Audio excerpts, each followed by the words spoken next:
नमस्ते, जय श्रीराम. आज आपली तूळ लग्नाची पत्रिका आहे आणि तूळ लग्न आपल्याला आज अभ्यासायचं आहे.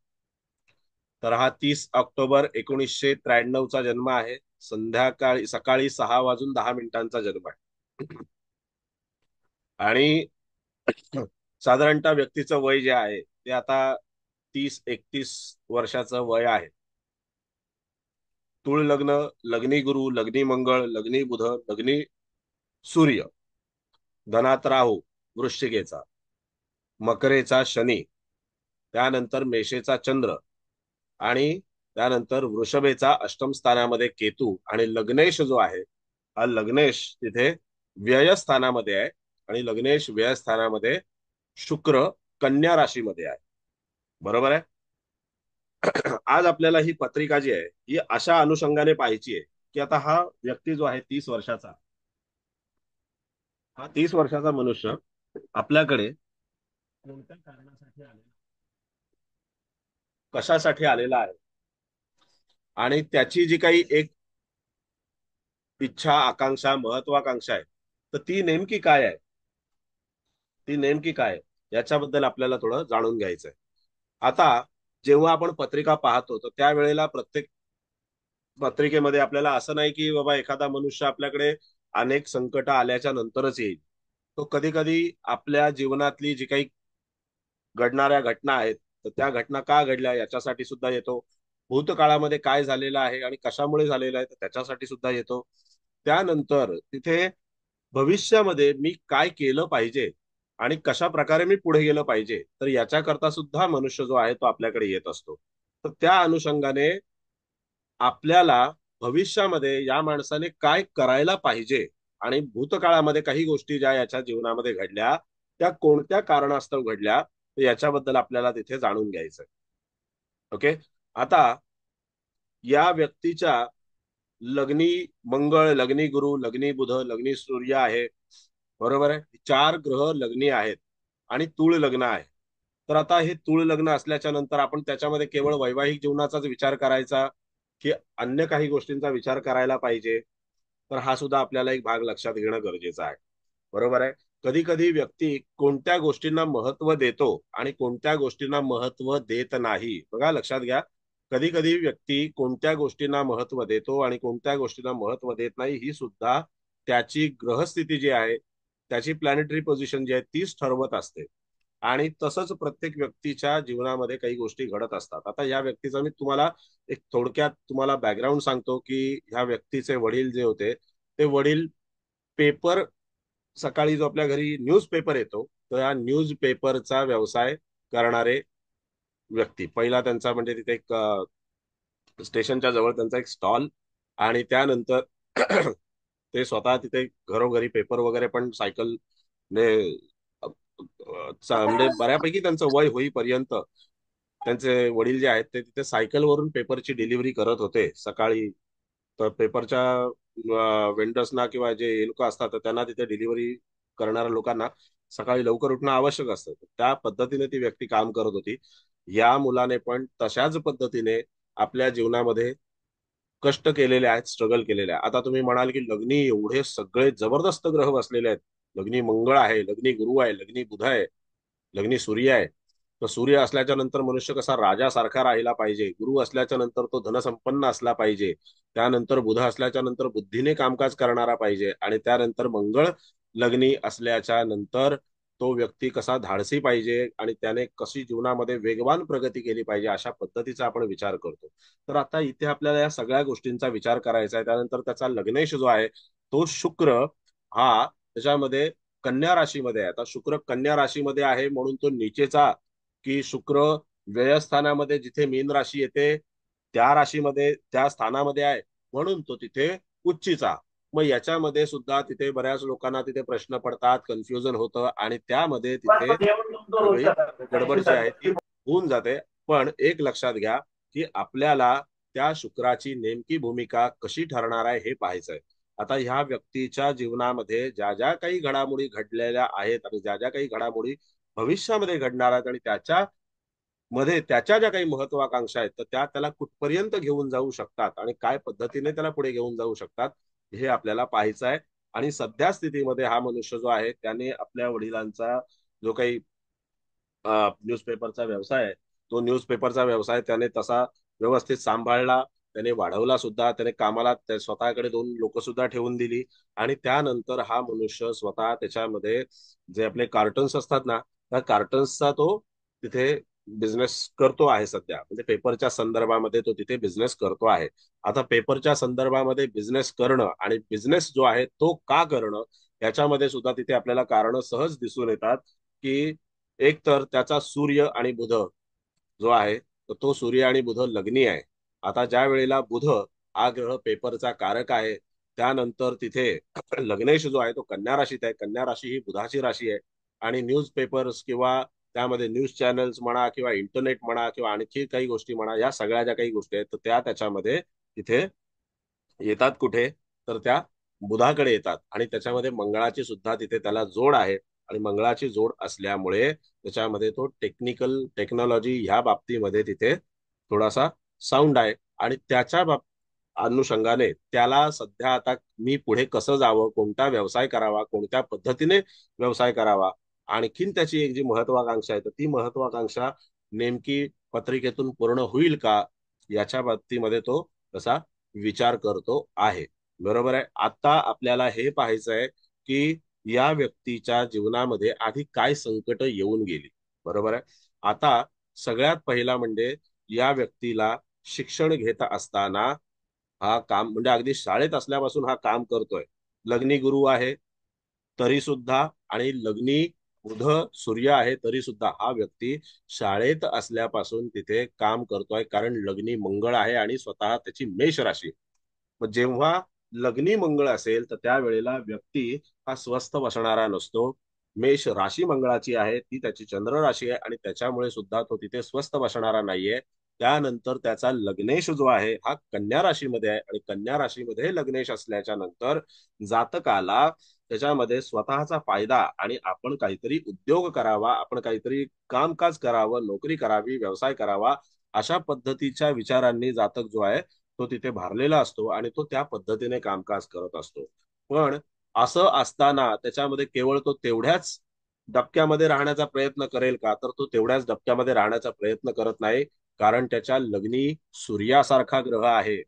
मग तिथे सूर्य लाभेश आहे, म्हणून लाभेश म्हणून सूर्याकडे पाहू नका, कारण तो सूर्य आहे म्हणून सूर्याकडे पहा.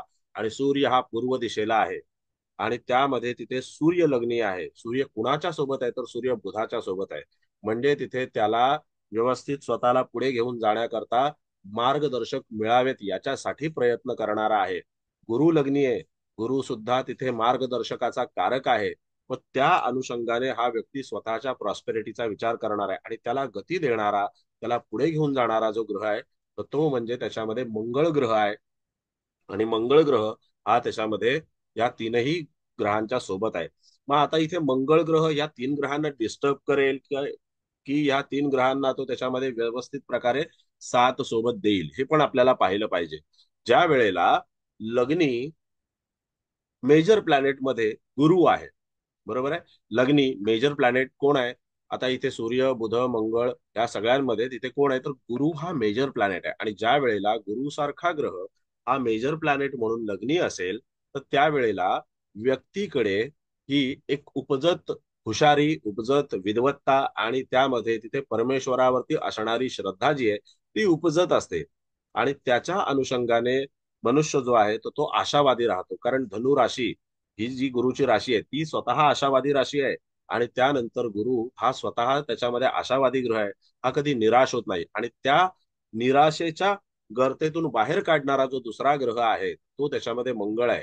आता तुम्हाला हे पण दिसतंय त्याच्यामध्ये की ज्या वेळेला आपण तिथे चतुर्थातला मकर राशीचा शनी पाहतोय तर तो मकर राशीचा शनी हा पूर्णपणे त्याच्यामध्ये लग्नावरती ह्या सगळ्या ग्रहांवर दृष्टी ठेवतोय. आणि जेव्हा तिथे मकर राशीचा शनी हा या सगळ्या ग्रहांवर दृष्टी ठेवतो आहे तर त्या वेळेला तिथे असं काय चित्र तयार होईल की जेणेकरून व्यक्तीच्या जीवनामध्ये पूर्णपणे असा कोलाहल तयार होतो. का तयार होतो? कारण त्याच्यामध्ये या सगळ्या ग्रहांच्या वर, या चारही ग्रहांच्या वर ज्या एका ग्रहाचा शिकंजा आहे किंवा ज्या एका ग्रहाचा पंजा त्याच्यामध्ये आहे तर तो कोण आहे, तर तो त्याच्यामध्ये शनी आहे. शनीने तिथे सूर्य असो, बुध असो, गुरु असो किंवा मंगळ असो, या चारही ग्रहांना तिथे शनीने क्लच करून ठेवलेला आहे. आणि त्याच्यानंतर तिथे त्यांची जी काही पुढे होणारी हालचाल आहे किंवा त्यांची जी काही पुढे होणारी गती आहे, त्या गतीला तिथे कुठे ना कुठेतरी रोखण्याचं काम जे आहे ते शनीकडून होत असतं. पण शनी असं उगाच कुठेतरी रोकथाम करेल का, किंवा त्याच्यामध्ये कुठलंही काम असेल मग वाईट कामांना रोकथाम करेल का चांगल्या कामांना रोकथाम करेल, हे पण आपल्याला पाहिलं पाहिजे. पण ज्या वेळेला तिथे शनी सारखा ग्रह हा चतुर्थ स्थानात आहे आणि मकर राशीमध्ये आहे, तर त्यावेळेला तिथे जेव्हा तो लग्नामध्ये पाहतोय, तर त्यावेळेला तिथे त्याचे मित्र असणाऱ्यांपैकी फक्त एकमेव ग्रह आहे बुध. तो बुधाला सुद्धा तिथे कुठल्याही प्रकारे तिथे रिलीफ देणार नाही. तो असं म्हणणार नाही की बाबा बुध माझा मित्र ग्रह आहे म्हणून मी त्याला खूप कमी त्रास देईन किंवा त्याला मी तिथे हवी तशी प्रगती करायला देईन, त्याला मी काहीच करणार नाही, असं काहीही नसतं. मित्र ग्रह आणि शत्रुग्रह हे पापग्रहांसाठी सारखेच असतात. मित्र ग्रह आणि शत्रुग्रह हे पापग्रहांसाठी सारखेच असतात. पण तरी सुद्धा माणसामध्ये उत्पन्न होणारा जो काही आशावाद आहे, जी काही ऊर्जा आहे आणि जी काही बुद्धिमत्ता आहे, जी काही महत्वाकांक्षा आहे, त्या सगळ्या गोष्टी आपल्याला त्या लग्न स्थानामध्ये दिसत आहेत. मग जिथे आशावादाचा आपण भाग लक्षात घेतो, तर तिथे आशावादाची भूमिका गुरुसारखा ग्रह जो आहे तो मांडतो. त्यानंतर तिथे बुद्धिमत्तेची आणि व्यवहार चातुर्याची जी काही भूमिका आहे, तर ती भूमिका, व्यवसायाची भूमिका पूर्णपणे बुधाकडे आहे. त्यानंतर ज्या महत्वाकांक्षा आहेत की मला पुढे जायचं आहे, या पुढे जाण्याच्या भूमिकेला तिथे सूर्य आणि मंगळ यांच्यासारखे जे ग्रह आहेत हे तिथे व्यवस्थितपणे खत पाणी घालत असतात आणि जातकाला पुढे जाण्यासाठी तिथे त्याला मदत करत असतात. त्यानंतर मंगळासारखा जो ग्रह आहे, जेव्हा एखादी महत्वाकांक्षा जन्म घेते, तर त्यावेळेला ती महत्वाकांक्षा पुढे कशी न्यायची आणि त्या महत्वाकांक्षेला कशा पद्धतीने तिथे आकार द्यायचा, त्या महत्वाकांक्षेची पूर्तता जी आहे ती कशा पद्धतीने करावी, त्याच्यासाठी जी काही रिस्क घ्यावी लागेल, जे काही त्याला जोखीम उचलायला लागेल, ती कशी जोखीम उचलावी, याच्या बाबतीमध्ये पूर्णपणे सहाय्य करणारा जो ग्रह आहे तो त्याच्यामध्ये मंगळ ग्रह आहे. आता हे चारही ग्रह ज्या वेळेला लग्नी आहेत त्यावेळेला, आणि त्याच्यानंतर तिथे त्याचा लग्नेश स्वतः कन्या राशीत आहे, मेष राशी आहे, म्हणजे व्यक्ती पूर्णपणे एनर्जेटिक आहे. कुठल्याही तऱ्हेने तो त्याच्यामध्ये असा ढेपाळलेला किंवा त्याच्यामध्ये असा हरलेल्या मनस्थितीमध्ये असलेला असा मनुष्य नाहीये. आपण काय म्हणतो, त्याचा शुक्र व्ययात आहे, लग्नेश त्याचा व्ययात आहे, आणि तो व्यायात असल्यामुळे मनुष्य तिथे कधी कधी असा निराश होईल, तो कुठेतरी बाहेर निघून जाईल, बाहेर गेल्यावर प्रगती होईल, असं बाहेर गेल्यावर प्रगती वगैरे होईल अशातला काहीही भाग दरवेळेला होतोच असं नाहीये. लक्षात घ्या, दरवेळेला बाहेर गेला माणूस की प्रगती होईल आणि इथे राहिला की अधोगती होईल अशातला काही भाग नाहीये. पण एक मात्र निश्चित आहे की जातक जीवनामध्ये खूप मोठ्या प्रमाणात भ्रमंती करेल आणि ती भ्रमंती तो स्वतःच्या फायद्याकरता करेल किंवा स्वतःच्या मनोरंजनाकरता करेल. बरोबर आहे. कारण फायदा हा जेव्हा आपण पाहतो तर त्यावेळेला तिथे कन्या राशीचा विचार केला पाहिजे, आणि मनोरंजन म्हणून आपण ज्या वेळेला तिथे पाहतो तर तिथे शुक्राचा विचार केला पाहिजे. मग तिथे जरी शुक्र नीचेचा असला तरी सुद्धा तो व्यवहार चतुर राशीत आहे, चाणाक्ष राशीत आहे, हुशार राशीत आहे, व्यापाराच्या तत्वाची असलेली राशी जी आहे त्या राशीमध्ये. मग आता इथे तिथे गुरु लग्नी असल्यामुळे व्यक्तीने शिक्षण जे आहे ते शिक्षण व्यवस्थित घेतलं. कॉम्प्युटर इंजिनिअरिंग किंवा त्याच्यामध्ये काही जे प्रोग्रामिंग वगैरे जे काही हे करतात, तर त्या पद्धतीचं जे काही शिक्षण आहे तर ते त्यांनी तिथे घेत, कम्प्युटर च्या संदर्भामधलं, सॉफ्टवेअरच्या संदर्भामधलं ते शिक्षण त्यांनी तिथं घेतलेलं आहे. आता मला त्याचं प्रॉपर त्याच्या कोर्सचं नाव आठवत नाहीये, पण त्या संदर्भातलं त्यांनी शिक्षण तिथे घेतलेलं आहे. आणि तरी सुद्धा तो वडिलांचा जो काही व्यवसाय आहे, ज्या व्यवसायावरती वडिलांनी अख्खं कुटुंब पोचलं, घर पोचलं, असा व्यवसाय तो, त्याचं म्हणणं असं आहे की तो व्यवसाय मला बंद करायचा नाही. मला तो व्यवसाय अगदी घाट्यामध्ये गेला तरी सुद्धा तो मला चालवायचा आहे. मग आता ही जी काही आशावादाची भूमिका आहे आणि ही रिस्क घेण्याची जी भूमिका आहे ही कोण मांडतं, तर ही आशावादाची भूमिका गुरुग्रह मांडतो, आणि त्यानंतर मंगळ ग्रह जो आहे तो ती रिस्क घेण्याची भूमिका मांडतो. मग आपण तिथे आणखीन एका दुसऱ्या ग्रहाचा विचार केला पाहिजे की ज्या वेळेला तिथे मंगळ आणि बुध असे दोन ग्रह त्याच्यामध्ये आहेत, तर त्या वेळेला त्या मंगळ आणि बुध ग्रहाच्या अनुषंगाने तिथे अशी काही स्थिती तयार होते की मनुष्य स्वतःचं नुकसान झालं तरी सुद्धा तो अशी भूमिका मांडतो की त्याला व्यवस्थित पद्धतीने तिथे कुठल्याही प्रकारे नुकसान झालं तरी सुद्धा तो ते नुकसान बेअर करू शकतो, सहन करू शकतो आणि त्यानंतर जे काही हातामध्ये आहे त्याला तो न्याय देऊ शकतो. आता त्यानंतर मंगळाकडे धाडस इतकं आहे की त्याच्यामध्ये मी स्वतः काहीतरी करू शकतो आणि स्वतः काहीतरी करेन अशा पद्धतीची भूमिका त्याच्याकडे आहे. त्यानंतर तिथे जर आपण पाहिलं तर सूर्य लग्नी आहे. सूर्य हा ग्रह कधी ना कधीतरी माणसाचं नशीब जे आहे ते चमकवणार हे निश्चित आहे. त्याला तो तिथेच ठेवणार नाही. सूर्याकडे तिथे सपोर्ट करायला मंगळ, गुरु आणि बुध असे तीनही ग्रह जे आहेत तर त्यातले बुधासारखा जो काही ग्रह आहे तो बुधासारखा ग्रह सतत त्याच्या सोबत असतो. म्हणजे जेव्हा राजाच्या सोबत तिथे सचिव असेल तर त्यावेळेला राजाच्या हिताच्या गोष्टी ज्या आहेत त्या तो त्याला सांगणार आणि त्याच्यामध्ये कसं ऍडमिनिस्ट्रेशन असावं, कसा व्यापार करावा, कसं पुढे जावं, कसं आपलं युनिट पुढे न्यावं याच्या करता तो त्याच्यामध्ये मेहनत घेणार. आणि जेव्हा सूर्यासोबत गुरु सारखा ग्रह आहे तर त्यावेळेला गुरु सारखा ग्रह हा काय दर्शवतो तर गुरु सारखा ग्रह सूर्याला भाग्योदय दर्शवतो. आणि जेव्हा मंगळासारखा ग्रह हा ज्या वेळेला तिथे सूर्यासोबत आहे तर त्यावेळेला तिथे मंगळासारखा ग्रह हा सूर्याला नेहमी रणांगणामध्ये तत्पर ठेवतो. तो त्याला असं सांगणार नाही की तू कुठेतरी गुपचूप जाऊन बस, तू काहीतरी शांत राहा, काही करू नकोस, असं तो त्याला आरामाचे सल्ले कधीही देणार नाही. आता फक्त एक जर आपण असा विचार केला की याच तुळ लग्नामध्ये मंगळ नसता, सूर्य नसता, बुध नसता, केवळ गुरु असता तर मात्र ही व्यक्ती त्याच्यामध्ये थोडीशी विलासी झाली असती, आराम करणारी झाली असती. बरोबर आहे. पण तिथे मंगळासारखा ग्रह, बुधासारखा ग्रह असल्यामुळे, सूर्यासारखा ग्रह असल्यामुळे जातक जो आहे तो त्याच्यामध्ये उद्योगी आहे. आणि तो उद्योग जो आहे तो उद्योग पुढे कसा न्यावा, त्या उद्योगाला एक उद्योग आहे त्या एका उद्योगाचे चार उद्योग कसे करावेत याच्याकरता त्याने आतापर्यंत प्रयत्न केले. जसं वडिलांचा तो पेपरच्या संबंधित असलेला व्यवसाय हा स्वतः त्याच्यामध्ये चालवतोय आणि त्याला तो कधीही बंद करायचा नाहीये. त्याच्या मागे जी काही भूमिका आहे ती आपल्याला सहज दिसून येते की बुध ग्रहाची भूमिका आहे आणि शुक्र ग्रहाची भूमिका आहे पेपरचा व्यवसाय असण्यामागे. त्यानंतर तो जरी नुकसानामध्ये गेला तरी सुद्धा तो मी चालवणार. हा जो काही एक हेका आहे किंवा हा जो काही एक त्याच्यामध्ये त्याचा अवगुण म्हणा किंवा त्याचा काही म्हणा तर तो काही एक जो भाग आहे त्याच्या स्वभावातला तो कुणामुळे आहे तर त्याच्यामध्ये रिस्क, पैशाची रिस्क घेण्याची किंवा पैशामध्ये नुकसान झालं तरी चालेल पण मी तो ती माझ्यासाठी एक प्रतिष्ठा आहे किंवा ती माझ्यासाठी एक प्रेस्टिजियस गोष्ट आहे तर ती मी त्याच्यामध्ये ठेवून देणार. आता हा प्रेस्टिज हा जो प्रश्न किंवा शब्द जो आहे ही संकल्पना सूर्याकडे येते आणि मंगळाकडे येते. आणि जरी पैसे गेले किंवा जरी त्याच्यामध्ये फारसं प्रॉफिट झालं नाही तरी सुद्धा तुम्ही रनिंग मध्ये ठेवणार व्यवसाय हा जो काही भाग आहे तो त्याच्यामध्ये मंगळ आणि गुरुकडे येतो. मग जर आपण असं पाहिलं की मंगळ आणि गुरु जर इथे नसते, या पत्रिकेमध्ये मंगळ आणि गुरु लग्नी नसते, आता इथे फक्त लग्नी सूर्य आणि बुध असता, त्यानंतर तिथे लग्नेश जो आहे तो व्ययस्थानामध्ये असता, तर मात्र ह्या व्यक्तीने असा विचार केला नसता. या व्यक्तीने काय विचार केला असता, ज्याच्यामध्ये माझा फायदा आहे तेच मी चालू ठेवेन. आता मला माझ्या कार्टन्सच्या धंद्यामध्ये तिथे व्यवस्थित फायदा आहे, तो करतोय मी. त्याच्यामधून तो त्याचं जे काही डिलिव्हरी वगैरे अमुक तमुक मॅन्युफॅक्चरिंग करण्याचा त्याचा विचार आहे. परंतु त्याच्यासाठी खूप मोठं भांडवल आणि खूप मोठ्या काही गोष्टी त्याला लागू शकतात. मग तो त्या सुद्धा विचारात आहे की बिझनेस काही स्विच करावा का, अशा सुद्धा त्याच्यामध्ये तो विचारामध्ये आहे.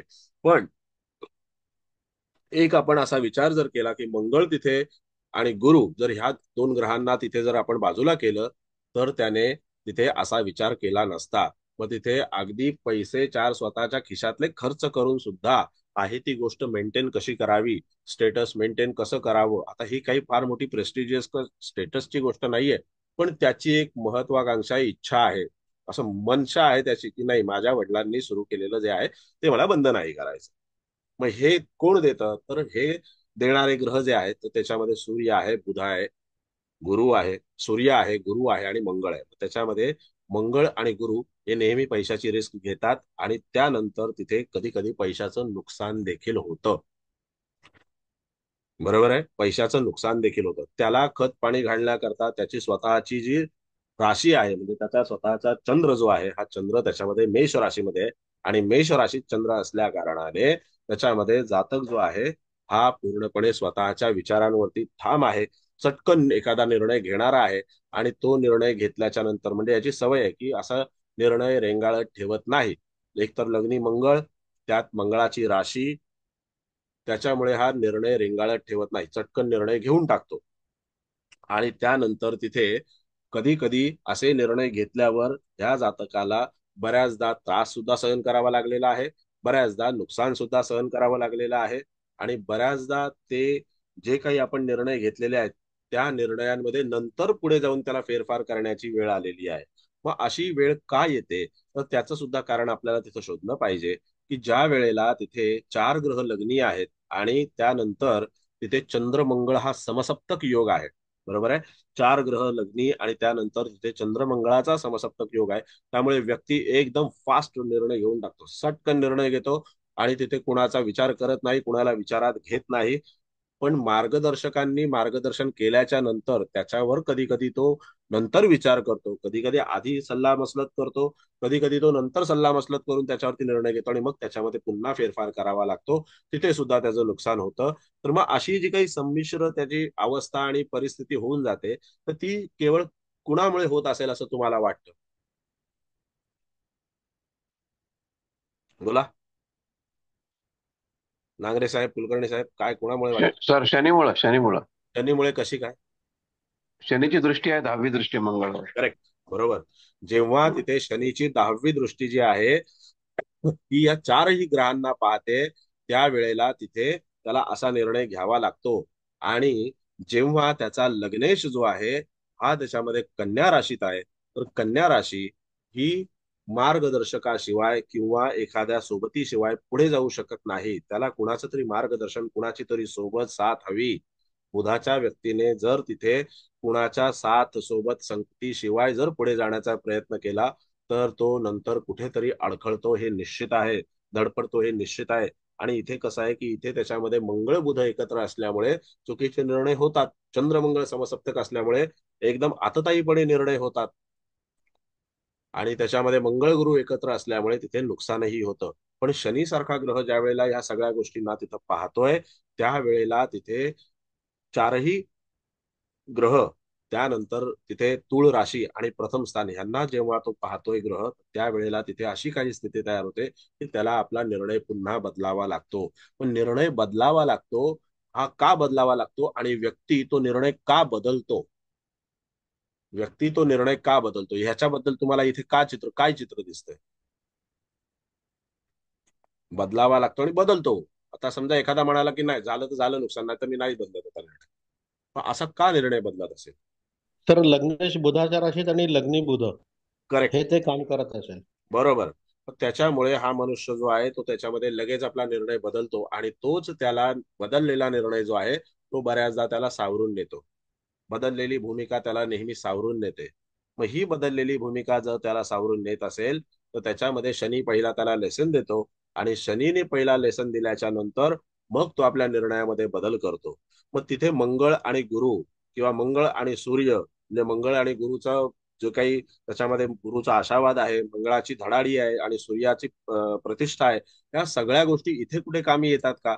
तर इथे कुठे कामी येत नाही. बघा, ग्रह आपल्या पत्रिकेमध्ये सगळे असतात. कुठल्याही पत्रिकेमध्ये एखादा ग्रह वगळलेला असतो का? तर तो कुठेच वगळलेला नसतो. पण ज्या वेळेला सगळे ग्रह कार्यरत असतात तर प्रत्येक ग्रह आपापली भूमिका आपापल्या पद्धतीने तो त्याच्यामध्ये पुढे नेत असतो. काही वेळेला आपण फक्त काय करतो की कुंडलीतले 2-4 पापग्रह बघतो, बाकीच्या ग्रहांकडे लक्ष देत नाही, बरोबर आहे. मग आता तिथे आपण काय म्हणू की मंगळ जो आहे हा तिथे लग्नी आहे, म्हणजे तो मनुष्य ठाम असेल. 2-2 अग्नितत्वाचे ग्रह आहेत, त्यामुळे तो मनुष्य तिथे ठाम असेल. मग अग्नितत्वाची राशी आहे, तो तिथे ठाम असेल. पण त्याच्यामध्ये त्याचा लग्नेश म्हणजे त्याचा मुख्य प्रथम स्थानाचा जो काही स्वामी आहे लग्नेश, तो कन्या राशीमध्ये असल्या कारणाने त्याला तिथे बुद्धिमत्तेने केलेला विचार जो आहे आणि बुद्धिमत्तेने घेतलेला निर्णय जो आहे तो त्याच्यासाठी नेहमी लाभदायक ठरेल. असं आपण समजूया, असं आपण समजूया की हाच त्याचा लग्नेश जो आहे तो जर सिंह राशीत असता तर मग व्यक्ती तेवढा फ्लेक्झिबल झाला नसता. तो म्हणाला असता नुकसान तर नुकसान, पण मी जे केलंय ते केलंय, त्याच्यामध्ये आता मी परत फेरफार करणार नाही. नुकसान तर नुकसान, पण नाही फेरफार करायचा. मग हे गुणधर्म काय येतात? कारण हे गुणधर्म ती राशी त्याला प्रदान करते. मग आता इथे कन्या राशीने जो गुणधर्म प्रदान केलेला आहे त्याच्या अनुसरून तो वागतोय. म्हणजे लग्नी गुरु असल्याच्या नंतर लग्नी मंगळ असल्याच्या नंतर, लग्नी सूर्य असल्याच्या नंतर, चंद्र हा मेष राशीत असल्याच्या नंतर तिथे केवळ कन्या राशीमध्ये त्याचा लग्नेश आहे. दुसरा कुठला ग्रह नाही, लग्नेश आहे. लग्नेश म्हणजे त्याच्या देहाचा मुख्य स्वामी जो लग्नेश आहे, तो लग्नेशच अशी भूमिका घेतो. जर तोच लग्नेश सिंह राशीमध्ये असता तर ह्या पत्रिकेमध्ये थोडासा बदल झाला असता. मग त्याच्या निर्णयांमध्ये बदल करण्याकरता त्याला ते बदल जे आहेत ते बदल स्वतःची मर्जी न सांभाळता करावे लागले असते, किंवा कधी कधी त्याला खूप मोठ्या प्रमाणात नुकसान किंवा हार सहन करावी लागली असते. असं आहे. मग आता ह्याच्यामध्ये जर आपण पाहिलं की ज्या वेळेला तिथे लग्नी बुधाचा लग्नी बुध आहे, गुरु आहे, मंगळ आहे आणि सूर्य आहे, तर हा व्यक्ती मॅन्युफॅक्चरिंग करू शकेल का? त्याला जी काही इच्छा आहे पेपर्सच्या संदर्भामध्ये किंवा त्या जे काही पेपरच्या संबंधित काही व्यवसाय आहेत. आता आहे कॉम्प्युटर इंजिनियर, बरोबर आहे, किंवा कॉम्प्युटर प्रोग्रामिंगचं जे काही काम करतो तर त्या बाबतीमध्ये तो शिकलेला आहे. परंतु त्याची इच्छा काय आहे की ह्या पेपर्सच्या व्यवसायामध्ये मला तिथे पुढे कामकाज करायचं आहे. जे शिकलेला आहे त्याच्यामध्ये कामकाज करण्याची किंवा तो त्या बाबतीमधली त्याने नोकरी केली काही वर्ष, 3-4 वर्ष, पण आता त्याला ते काम नाही करायचंय. कदाचित त्याला याच्यामध्ये तिथे जास्ती गती आहे आणि तो त्याच्यामध्ये तिथे प्रॉफिटमध्ये सुद्धा आहे. मग असं का झालेलं आहे? याचं कारण काय? तर याचं कारण म्हणजे लग्नेश हा कन्या राशीमध्ये लग्नी गुरु आणि बुध गुरुची युती जी आहे बघा, बुध गुरुची जी युती आहे ती जातकाला त्यामध्ये स्वतःचा फायदा दर्शवून देते की तुला तिथे ह्या बुधाच्या अखत्यारीत असलेल्या व्यवसायामध्ये यश मिळेल. जर बुधाच्या सोबत गुरु सारखा ग्रह असेल तर तो त्याला त्याच्या व्यवसायामध्ये यश मिळवून देईल, बुधासारख्या ग्रहाच्या व्यवसायामध्ये यश मिळवून देईल. अनेक लोक आपण अशी पाहिलेली आहेत किंवा आपण अशी लोक पाहतो की काही लोक कन्सल्टंट आहेत, काही लोक व्याख्याते आहेत, परंतु त्यांना कुठल्याही तऱ्हेने शून्य माहिती असते, शून्य ज्ञान असतं, परंतु तरी सुद्धा केवळ आणि केवळ तिथे लग्नी बुध, लग्नी गुरु अशा प्रकारची युती किंवा बुधाची राशी, गुरुचं लग्न किंवा जे गुरुचं राशी बुधाचं लग्न असं असेल किंवा बुध आणि गुरुशी संबंधित असणारी जी काही पत्रिका आहे, तर अशामध्ये त्यांना तिथे व्यवस्थित लोक स्वीकारतात सुद्धा. कारण गुरु आणि बुधाला लोक स्वीकारतात, लक्षात घ्या. मंगळाला तेवढं स्वीकारणार नाहीत, पण गुरु आणि बुधाला लोक स्वीकारतात. मग तसं त्याच्यामध्ये याला सुद्धा बुधाच्या अखत्यारीतला व्यवसाय जो आहे त्याच्यामध्ये त्याला बेनिफिट दिसतोय, त्याच्यामध्ये त्याला तिथे यश दिसतंय आणि ते यश जे आहे हे यश त्याला तिथे आधी पण मिळालेलं आहे, त्याच्यामध्ये त्याला प्रॉफिट मिळालेला आहे आणि तो त्याच अनुषंगाने पुढे जाऊन काम करणार आहे. आता त्याच्यामध्ये इथे कुठेही तुम्हाला असं दिसतंय का की हा मनुष्य पुढे जाऊन नोकरी करेल? असं काही आपल्याला दिसतंय? पहिली यांनी नोकरी केलेली आहे, साधारणतः 2-3 वर्ष नोकरी केलेली आहे. कुठे दिसतंय तुम्हाला की आता हा पुढे जाऊन हा मनुष्य नोकरी करण्याचा प्रयत्न करेल? बोला. शक्यता कमी वाटते सर. स्वतंत्र विचारायचं आहे ना. बरोबर. त्याचं कारण काय वाटतं? पत्रिकेमध्ये त्याचं कारण काय वाटतं? कारण कायम मंगळ बुध त्याला ढकलणार, नवीन आयडियाज म्हणा किंवा नवीन धडपड करण्यासाठी म्हणा. कारण की तो नवमेश पण आहे बुध, आणि हा. बुधाची ती खासियतच आहे, आणि तो मंगळाबरोबर आहे. हा. आणि मेष त्याची रास आहे. हा. त्याच्यामुळे हा सारखे विचार बदलणे, धाडसाचे विचार करणे, इकडे गेल्याने हा नोकरीत रमणार नाही. कारण नोकरी त्याला ती बांधिलकी सहन नाही होणार. करेक्ट. त्याला ती बांधिलकी सहन होणार नाही. ज्या वेळेला त्याच्या लग्नी गुरु आहे, लग्नी मंगळ आहे, लग्नी बुध आहे, लग्नी सूर्य, 4-4 ग्रह आहेत लग्नी आणि सगळे दिग्गज ग्रह आहेत लग्नी. मग आता हे सगळं आणि त्यात मेष राशी आहे, त्याला जर तिथे बॉस येऊन त्याच्या डोक्यावरती बसला तर तो कधीही त्या बॉसचा ऐकणार नाही. तो म्हणेल की मीच बॉस आहे. कारण त्याने जी काही 2-3 वर्ष जे काही त्याने नोकरी केली, जे शिक्षण घेतलं होतं त्या अनुषंगाने त्याने जी काही नोकरी केली, तर त्या नोकरीमध्ये त्याची कुचंबना व्हायची, त्याला तिथे कंटाळा यायचा, तो अं, गुदमरल्यासारखा व्हायचा. म्हणायचं मला असं वाटायचं की मी इथून कधी बाहेर पडतोय. आणि तशी संधी मिळत नव्हती, पण संधी ही ग्रहांच्या माध्यमातून त्याला मिळालेली आहे ऑलरेडी, फक्त ती वर्कआउट होणे बाकी होतं. आणि मग तो तिथून बाहेर पडला आणि त्याने नंतर मग ह्या व्यवसायामध्ये उतरला. पेपर्सच्या म्हणजे कागदाच्या सादृश्य असलेला व्यवसाय जो आहे तो त्याच्यामध्ये उतरला आणि त्याच्यामधून त्यांनी तिथे काम केलं. आता आणखीन एक गोष्ट लक्षात घ्या की कागद हा केमिकल्स पासून बनतो आणि त्याच्यामध्ये तिथे लाकूड हा एक अत्यंत महत्वाचा भाग आहे. तर लाकूड आणि केमिकल्स आणि झाड या सगळ्यांचा इथे संबंध तुम्हाला कुठे दिसतोय, तर तो तुम्हाला लग्न स्थानामध्ये दिसतो. लग्नेश तर कन्या राशीमध्ये आहेच. लाकूड जे आहे ते मंगळाकडे येतं, झाड जे आहे ते गुरुकडे येतं. केमिकल्स जे आहेत किंवा कागद बनवण्यासाठी किंवा तो पुठ्ठा बनवण्यासाठी जो काही प्रोसेस लागतो, तर तो प्रोसेस जो आहे हा कोणाकडे येतो, तर तो मंगळाकडे येतो. आणि हे सगळं तयार झाल्याच्या नंतर तो जो पुठ्ठा आहे किंवा तो जो कागद आहे हा कोणाकडे येईल, तर तो त्याच्यामध्ये बुध ग्रहाकडे येईल. आणि तो बुध ग्रह जो आहे हा त्याच्यामध्ये पूर्णपणे कागदाचा कारक ग्रह आहे. बरोबर आहे. मग अशा याच्यामध्ये जर समजा आपण तिथं विचार केला तर लक्षात घ्या की जातकाची पत्रिका ही भविष्यामध्ये कुठेही जाऊन नोकरी करण्याच्या मानसिक स्थितीमध्ये नाही. ना तो परदेशात जाऊन नोकरी करणार, ना तो आपल्या मायदेशात राहून नोकरी करणार. त्याची पत्रिका केवळ आणि केवळ व्यवसायाची आहे.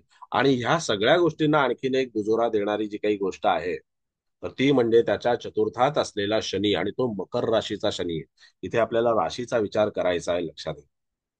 जरी हा शनी चतुर्थ स्थानामध्ये असेल, जरी हा शनी चतुर्थ स्थानामध्ये असेल, तरी सुद्धा तो मकर राशीचा शनी आहे.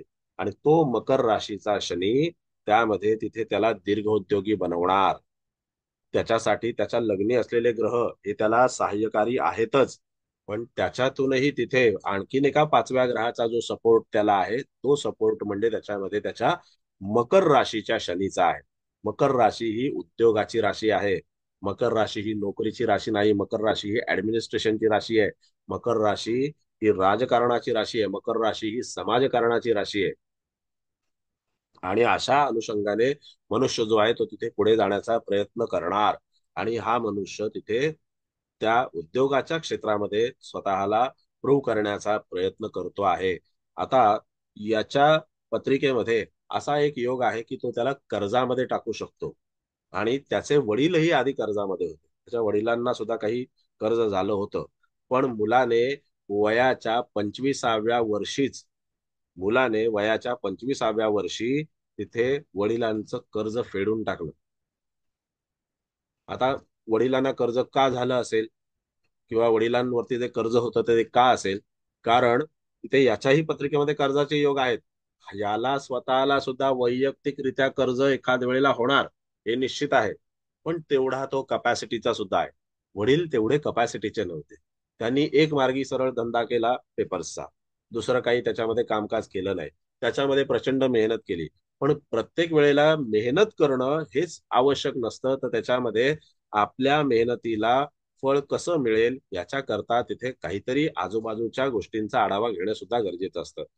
वडिलांनी फक्त त्याच्या असं सरळ मार्गी कामकाज करणं श्रेयस्कर त्यांना वाटलं, म्हणून त्यांनी तसं केलं.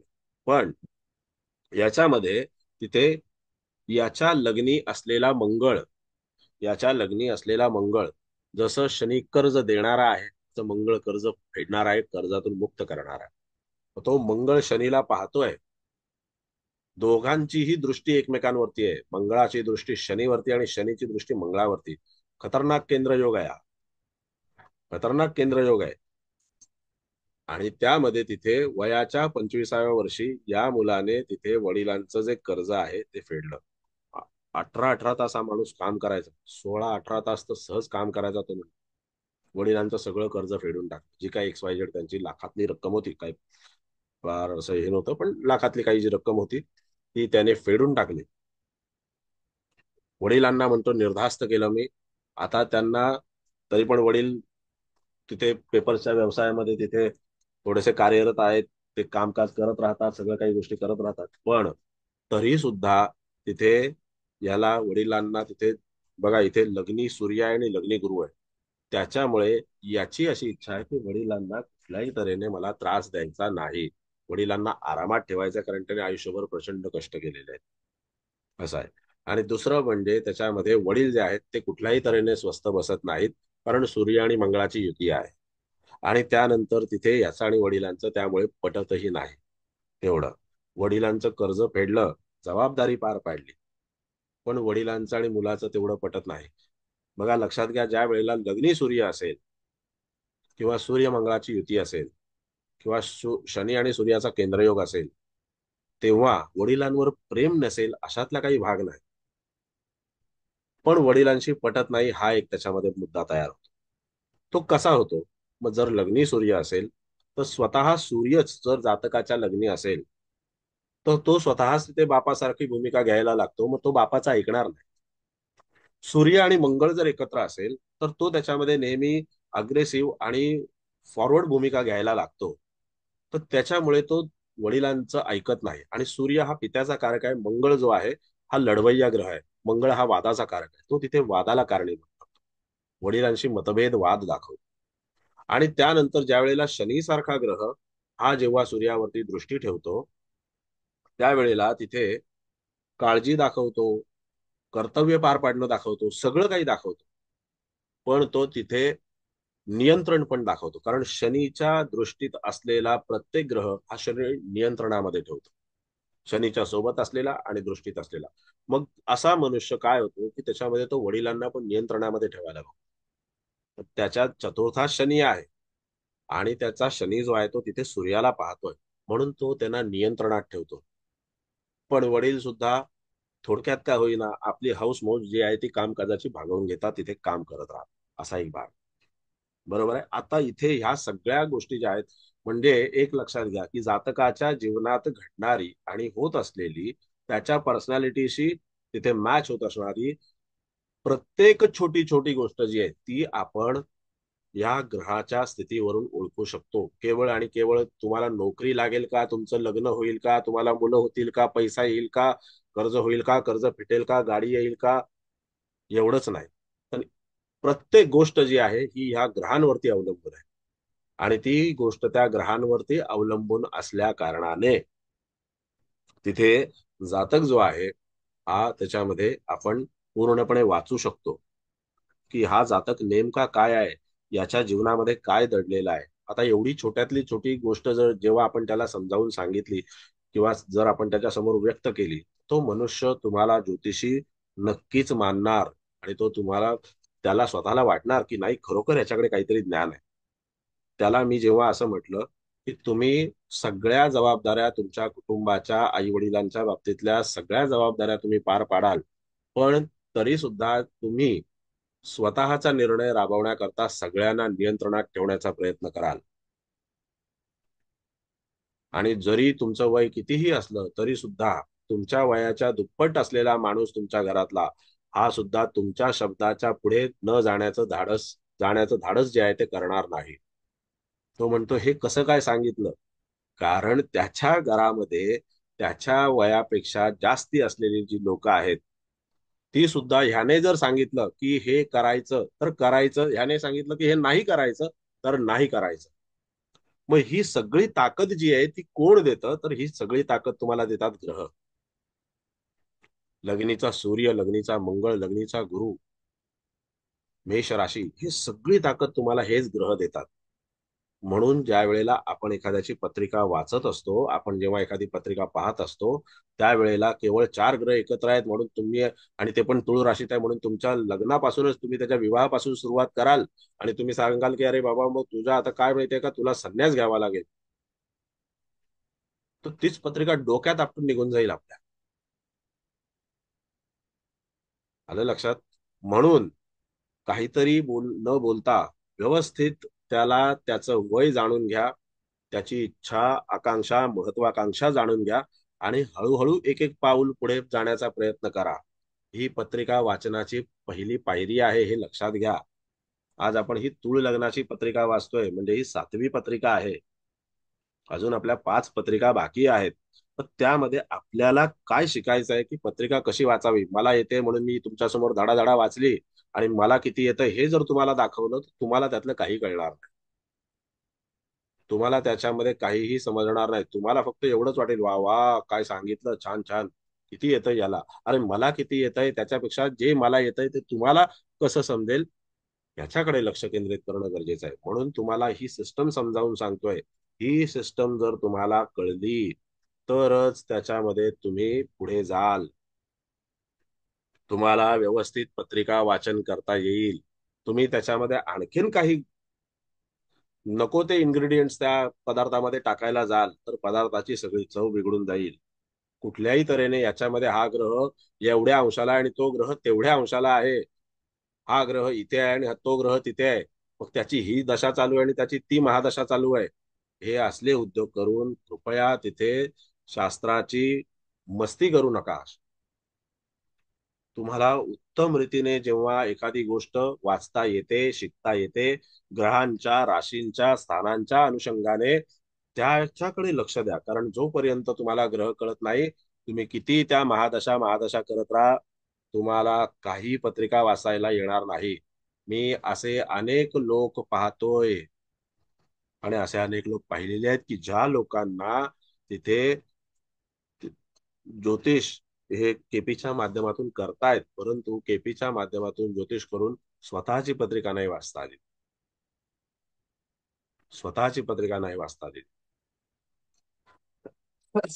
हे दुःख आहे, ही टीका नाहीये, हे त्यांचं दुःख आहे. आणि हेच जे आहे हे तुमच्यासोबत झालं नाही पाहिजे.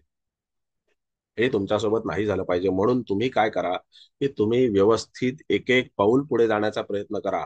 हळूहळू एखादी पत्रिका वाचा, जातकाला व्यवस्थित पद्धतीने ती पत्रिका समजवा. बघा, तुम्ही कौतुकास पात्र ठराल. पैसे किती मिळतायत किंवा नाही मिळतायत का काय, हा माझा प्रश्न नाही. पण तुमचं काम कसं व्यवस्थित होईल, तुम्ही कसं उत्तम रीतीने एखादी गोष्ट सांगू शकाल, याच्यावरती मला जास्त इंटरेस्ट आहे. ओके. आता आणखीन आपल्याला पत्रिकेमध्ये पुढे जायचंच आहे. तत्पूर्वी तुम्हाला ही ग्रहस्थिती पाहून त्याच्यामध्ये आणखीन काय तुम्हाला प्रश्न विचारावासा वाटतो, काय प्रश्न उपस्थित होत आहेत, विचार काय तुमचे तयार होत आहेत, त्याच्याबद्दल बोला. सर बोलू? हा बोला ना. सर, एक पत्रिका बघितल्यावर विचार आला. पत्रिका लग्न स्थानात बलवान झाली आणि शनीमुळे पण बलवान झाली त्या त्या ठिकाणी. हा तर फक्त चंद्र जर का केतू बरोबर आला असता ना सर, तर त्याला हा. या ग्रहांच्या बलाचा काही उपयोग करून घेता आला नसता. हे बरोबर आहे का?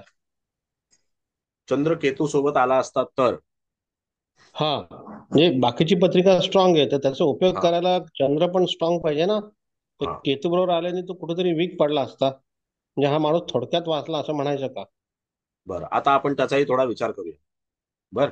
ओके. आता इथे चंद्र मेष राशीत आल्यामुळे काय काय झालेलं आहे. तर चंद्र मेष राशीत आल्यामुळे त्याला मेष राशीचं बळ मिळालेलं आहे. चंद्राला आवडणारं सप्तम स्थान त्याला मिळालेलं आहे. चंद्राला स्वतःला आवडणारं सप्तम स्थान त्याला मिळालेलं आहे.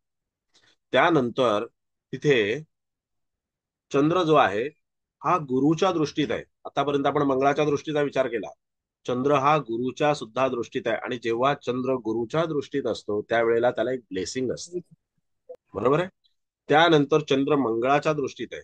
मंगळाच्या दृष्टीत असल्यामुळे त्या चंद्राला एक तिथे ताकद तयार होते, एक धाडसाची भूमिका तयार होते, हिंमत तयार होते.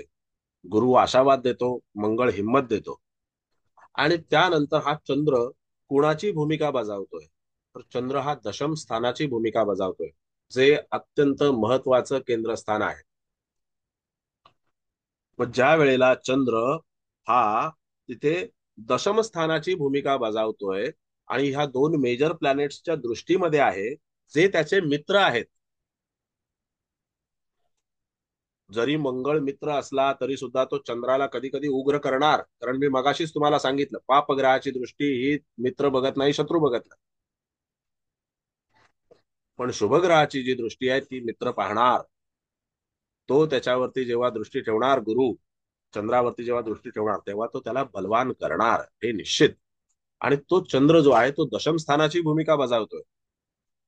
मग तो दशमेश जो आहे तो दशमेश सप्तम स्थानामध्ये मेष राशीत आहे, मंगळाच्या दृष्टीत आहे आणि गुरुच्या दृष्टीत आहे. केंद्राचा स्वामी केंद्रात आहे.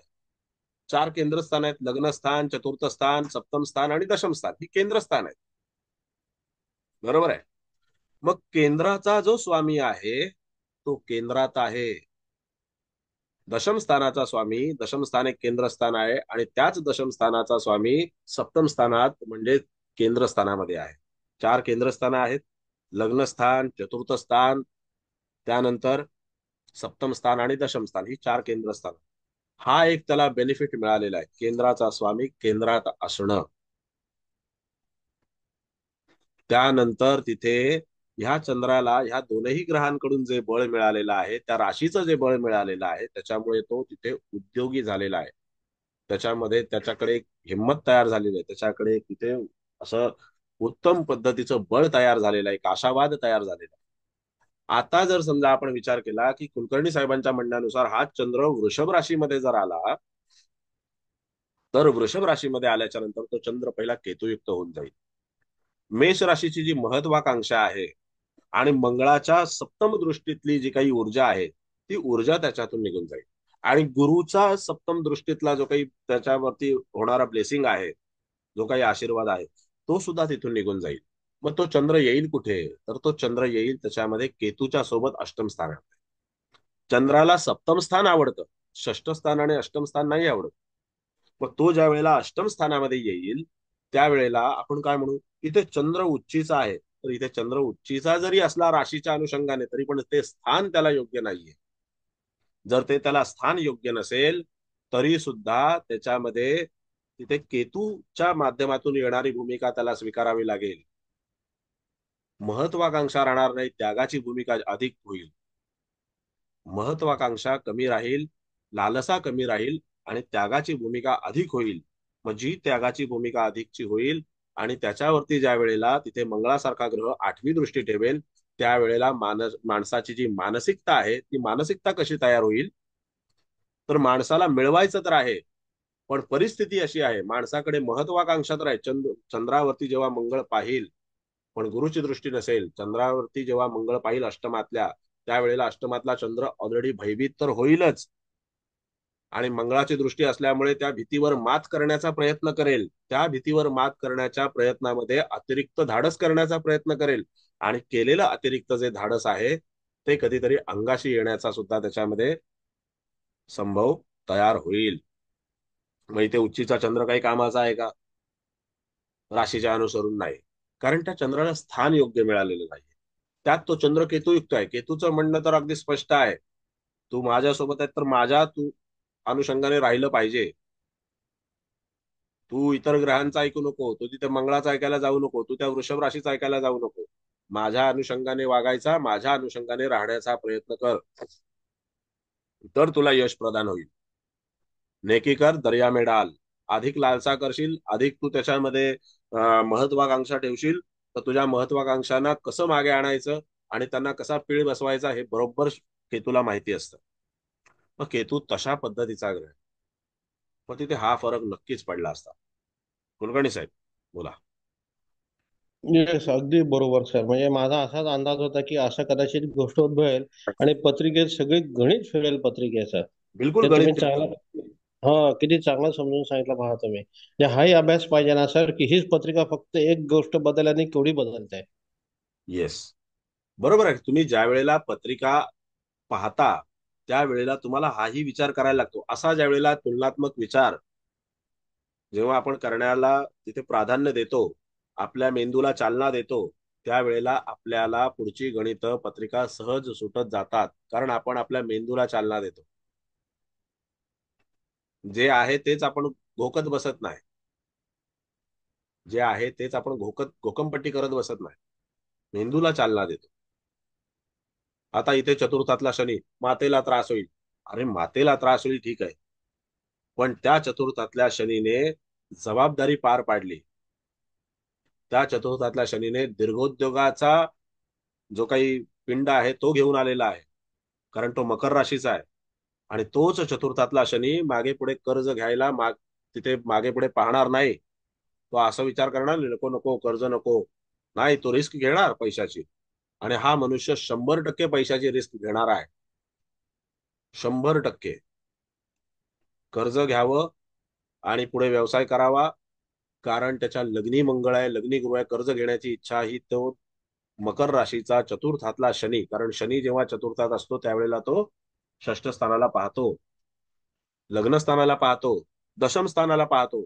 व्यक्ती मौज मजे करता कर्ज नाही घेणार. व्यक्ती मौज मजे करता कर्ज नाही घेणार. व्यक्ती काय बहिणीचं लग्न करायचं, भावाचं लग्न करायचं, अमुक करायचं, तमुक करायचं, त्याच्यासाठी कर्ज नाही घेणार. व्यक्ती कर्ज घेईल उद्योगामध्ये स्थापन होण्यासाठी. मला उद्योगात स्थापन व्हायचं आहे, मला उद्योग करायचा आहे, ती रिस्क घेण्यासाठी व्यक्ती कर्ज घेईल आणि पुढे तो नक्की ती भूमिका घेणार. मग त्यावेळेला त्याला असा सल्ला माझ्याकडून दिला गेला. मी तुम्हाला हे का सांगतो असा सल्ला दिला गेला, कारण तुम्हाला दुसऱ्यांच्या पत्रिका पाहताना ह्या गोष्टी काही प्रमाणामध्ये किंवा कधी कधी मोठ्या प्रमाणामध्ये मार्गदर्शक ठरू शकतील. त्याच्याकडून त्याला मी असा सल्ला दिला की भविष्यामध्ये तुमच्याकडून कर्ज घेतलं जाईल, तुम्ही कर्ज घ्याल, कर्ज फेडण्याचाही प्रयत्न कराल, पण जेवढं कर्ज घ्याल तर ते कर्ज आवाक्याच्या बाहेरचं घेऊ नका. कारण मंगळ आणि गुरु तुम्हाला अतिरिक्त आर्थिक रिस्क उचलण्याची तुम्हाला भूमिका मांडून देईल. मंगळ आणि बुध तुमची कधीतरी आर्थिक गणित चुकवण्याची भूमिका मांडून देईल. तुम्ही प्रेस्टीज किंवा स्टेटस ह्या दोन शब्दाला आहारी जाऊन, कारण मंगळ आणि सूर्य तुम्हाला ह्या दोन गोष्टी देतील, प्रेस्टीज आणि स्टेटस ह्या दोन गोष्टी मेंटेन करण्याकरता तुम्हाला त्याच्यामध्ये काहीतरी अतिरिक्त मोठं आर्थिक रिस्क घेण्याची बुद्धी देईल, इच्छा होईल. पण या सगळ्यावरती तिथे नियंत्रण ठेवणारा जो एकमेव ग्रह आहे तो शनी आहे. आणि जर त्याच्यामध्ये शनीने तुम्हाला तिथे नियंत्रणात ठेवण्याचा प्रयत्न केला तर तुम्ही त्याच्या कक्षेच्या बाहेरची जर उडी मारली तर तुम्ही फसून जाल. तुमच्यासारखं नुकसान तुम्ही स्वतःच करून घ्याल. कारण शनी हा दीर्घोद्योगी का आहे, कारण तो हळूहळू हळूहळू पुढे जाणार आहे, भस्कन पुढे जाणार नाही. आणि मंगळाची इच्छा काय असते, मला आज केलं उद्याला लगेच हवं. बुधाला काय वाटतं, आज किया कल खाया.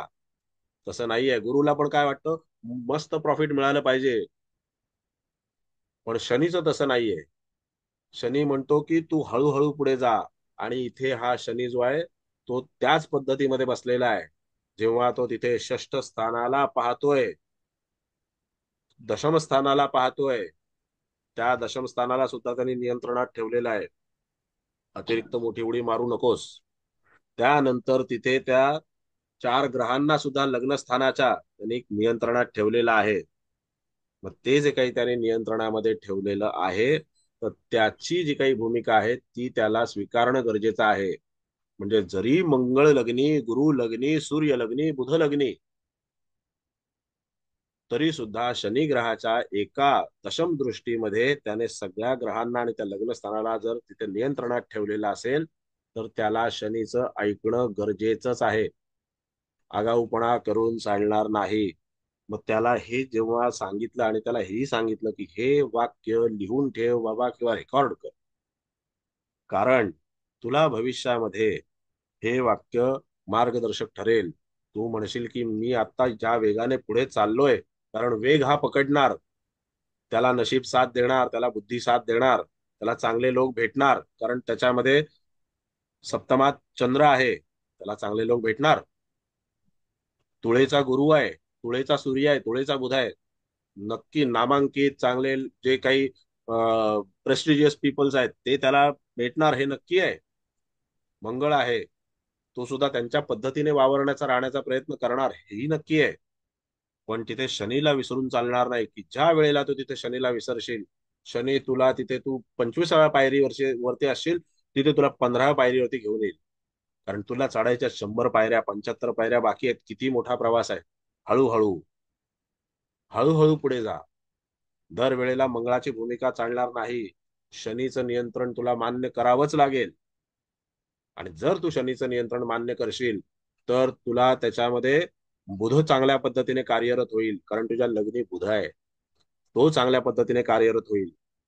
तुझा लग्नेश बुधाच्या राशीत आहे, तो सुद्धा चांगल्या पद्धतीने कार्यरत होईल. कसा, तो विचार करायला लागेल. जेव्हा मनुष्य थोडा थांबतो, शांत राहतो, तेव्हा तो विचार करतो. शांत राहतो म्हणजे झोपा काढत नाही, तो विचार करत राहतो आणि त्या विचारामधून काहीतरी पॉझिटिव्ह उत्पन्न करण्याचा प्रयत्न करतो. मग जे काही पॉझिटिव्ह त्याच्यामधून उत्पन्न निघणार आहे ते त्याच्यासाठीच चांगलं असणार आहे. आणि तू कधी खाली हात राहणार नाही की बाबा आज काय उद्योग बंदच पडलाय, तसं नाही होणार. कारण लग्नी एवढे 4 ग्रह प्रबळ असताना, दशमेश मेष राशीत असताना, लग्नेश कन्या राशीत असताना तू खाली हात बसणार नाही.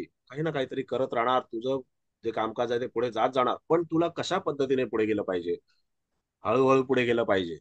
एकदम मोठी उडी मारू नकोस. ज्या दिवशी तू मोठी उडी मारशील त्या दिवशी तुला तिथे त्रासदायक भूमिका तयार होतील. आलं लक्षात? कळलं? हॅलो, आवाज येतोय का? हो, येतोय. Okay okay. बर, तामसेकर साहेब बोला. आवाज येतोय सर. हा, तर कळलं. बोला.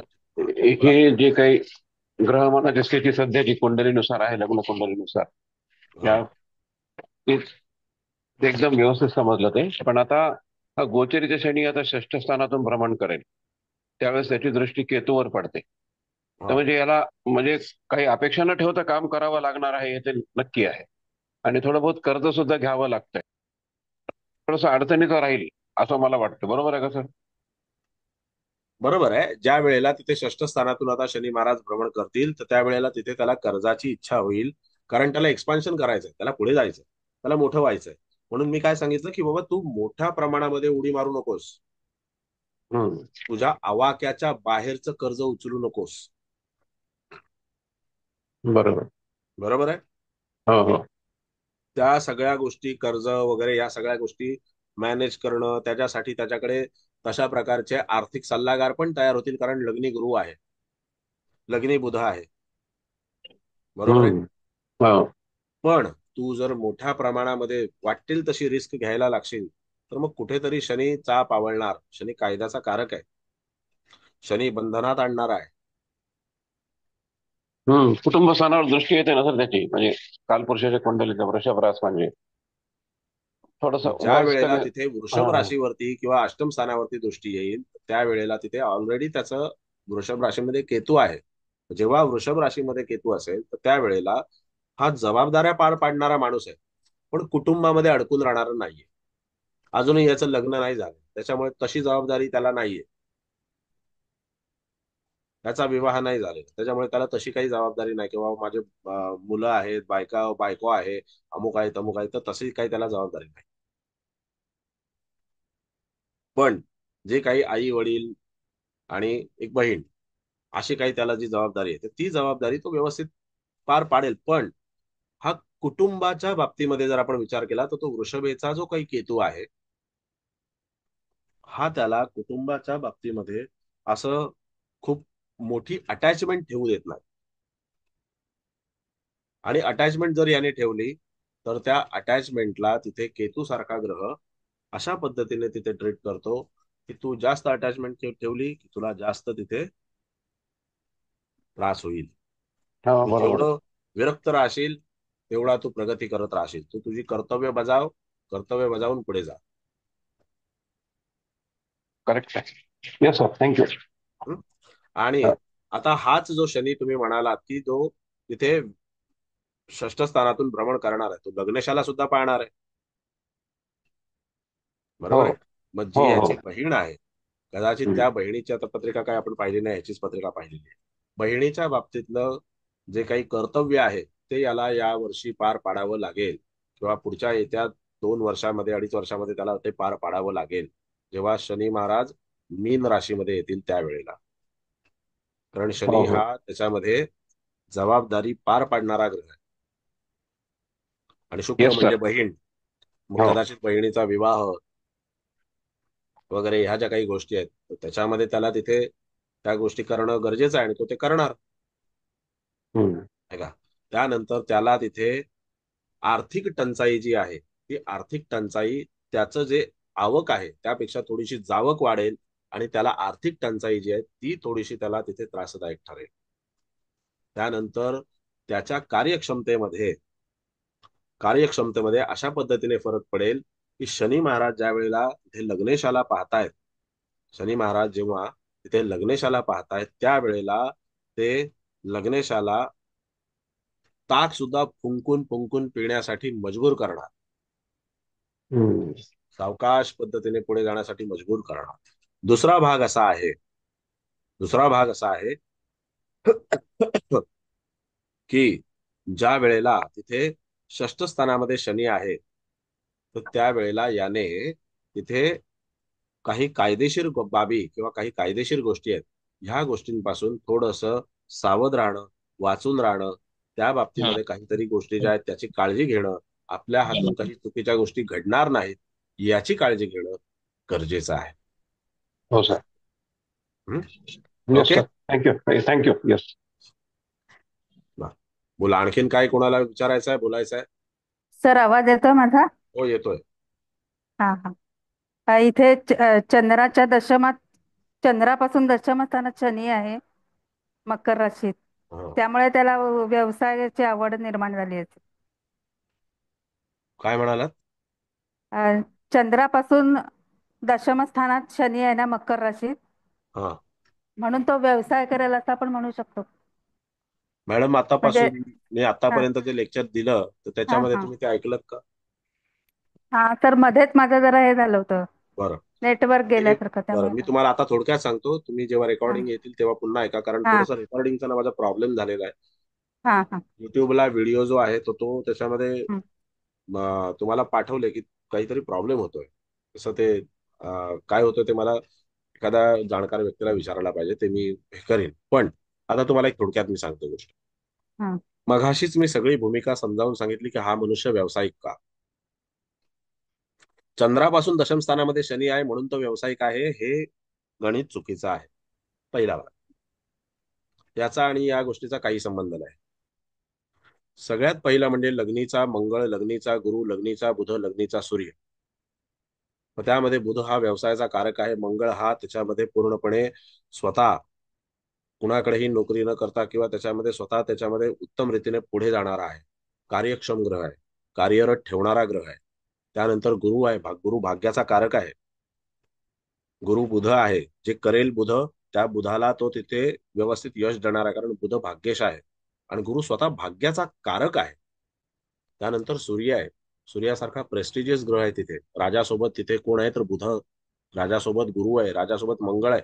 म्हणजे सगळ्याच गोष्टी ज्या आहेत त्या सगळ्याच गोष्टी तिथे तुम्हाला लक्षात घेतल्या पाहिजेत.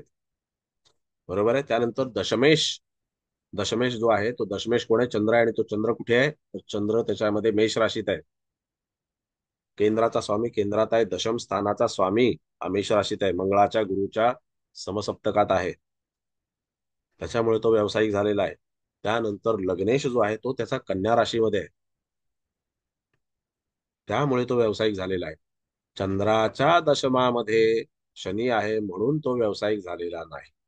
हे गणित, हा नियम चुकीचा आहे. एवढी मोठी ग्रहस्थिती आणि एवढी मोठीच्या मोठी आपल्याला सगळ्या गोष्टी दिसतात, तर त्यावेळेला तिथे काहीतरी लॉजिक जर आपण असं लावलं तर सगळ्या पत्रिकेची चव निघून जाईल. बोला मॅडम, आचार्य हो मॅडम. सर, समजलं बघा, सर. हा, हं. हे लक्षात घ्या. आता जेव्हा रेकॉर्डिंग मिळेल त्यावेळेला तुम्ही आणखीन गोष्टी त्या ऐकाच, कारण ही पत्रिका व्यवसायाच्या दृष्टीने किती बलवान आहे, किती भाग्यवान आहे, हे आपल्याला पाहायचंय. हं? वा. बोला, आता आणखीन काही प्रश्न असतील तर बोला, विचारा. बोला सर, या युवकाने प्रिंटिंग व्यवसाय सुरू केला का हो? साहेब, तो प्रिंटिंगचा व्यवसाय नाही करत आहे. तो त्याच्यामध्ये जे कार्टन्स वगैरे असतात किंवा पेपरचं संबंधित काही व्यवसाय आहेत, ते तो त्याचं मॅन्युफॅक्चरिंग करण्याच्या हा हा. इच्छेमध्ये आहे. आणि ते तो कार्टन्सचा वगैरे व्यवसाय तो करतोच आहे. पेपर्स जे आहेत ना, न्यूज पेपर जे आहेत ना, त्या न्यूज पेपरची ह्या लोकांची एजन्सी. हा हा. त्याचे वडील न्यूजपेपर पहिले सायकलवरून घरोघरी पोहोचवायचे, ह्याने सुद्धा पोहोचवलेले, कारण लग्नी मंगळ आहे, सायकल चालवत चालवत घरी सुद्धा पेपर पोहोचवले, लग्नी बुध आहे. पण हा तिथून अपग्रेड झाला, हा तिथेच थांबून नाही राहिला. हा मग ह्याने सकाळी पेपर टाक, मग 10 वाजता नोकरीला जा, तसं नाही केलं. तसं नाही केलं. समजलं सर, समजलं. Yes. बोला नांगरे साहेब, काय विचारायचं आहे? भोईर साहेब बोला. Hello sir. हा. आता लग्नी तूळ राशी आहे, म्हणजे ती शुक्राची सुखाची राशी आहे, की त्याला बरोबर. चांगलं जीवन आवडतं. त्याच्यामध्ये असे 4 ग्रह आहेत, हा. बेसिकली रवी आणि शुक्र आहे, किंवा बुध सुद्धा आहे. तर ह्याचं आयुष्य लहानपणीचं असं स्ट्रगल मध्ये का गेलं ते लक्षात नाही आलं फारसं. एक शनीची नजर एवढं करू शकते? बघा कसं आहे की मंगळ हा जो आहे ना, हा स्वस्थ बसणारा ग्रहच नाहीये. मी काय म्हटलं, जेव्हा आपण पहिल्यांदा पत्रिकेचं विवेचन केलं त्यावेळेला मी म्हटलं ह्या मंगळाला आणि ह्या सूर्यबुधाला आपण बाजूला काढू आणि फक्त त्या तुळ लग्नामध्ये गुरुच ठेवू.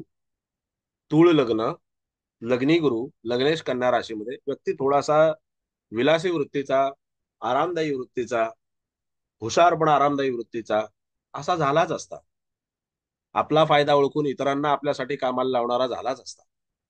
पण जेव्हा लग्नी मंगळासारखा ग्रह आहे त्यावेळेला तो त्याला स्वावलंबी करणारच.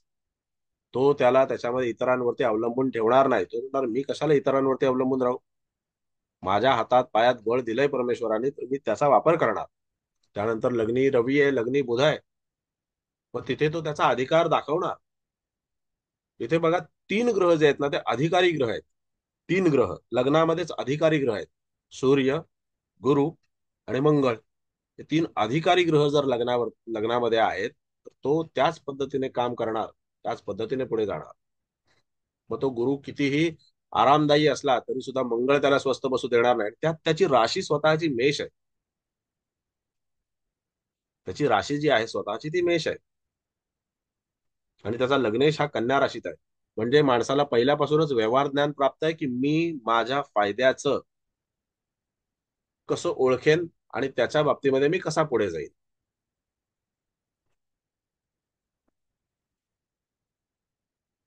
अशी येस पद्धत. सर. हं?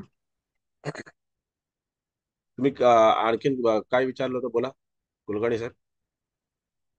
नाही, मी म्हंटल की लग्नी गुरु आणि रवी असताना आणि तूळ सारखी राशी असताना लहानपणी एवढा त्रास का सहन करावा लागला, म्हणजे बघा तुळ संघर्ष? तुळ राशीमध्ये साहेब असं आहे ना, एक गणित लक्षात घ्या की ही तुळ राशी जी आहे ती आपण काय म्हणतो, तुळ राशी म्हणजे शुक्राची राशी, विलासी राशी, अमुक राशी, तमुक राशी. हे जे काही आपल्या समोर तुळ राशी म्हणजे कमकुवत राशी. तुळ राशीमध्ये तेवढी हिंमत असते का? मग सगळी हिंमत फक्त वृश्चिक आणि मेष मध्येच नसते, मकर आणि कुंभ मध्येच नसते, सिंह आणि धनु मध्येच नसते. तुळेमध्ये पण हिंमत आहे. तुळेमध्ये सुद्धा हिंमत आहे. कारण तुळ राशीमध्ये तिथे चित्रा नक्षत्र येतं, तुळ राशीमध्ये विशाखा नक्षत्र येतं, तुळ राशीमध्ये स्वाती नक्षत्र येतं. आणि मुळातच तुळ राशी जी आहे ना ही दक्षिणेला आहे, आकाशामध्येच दक्षिणेला आहे. म्हणजे ते किती बलवान असेल. हिटलर तुळेचा होता, मोहनदास करमचंद गांधी तुळ, दोघांच्याही लग्नी मंगळ.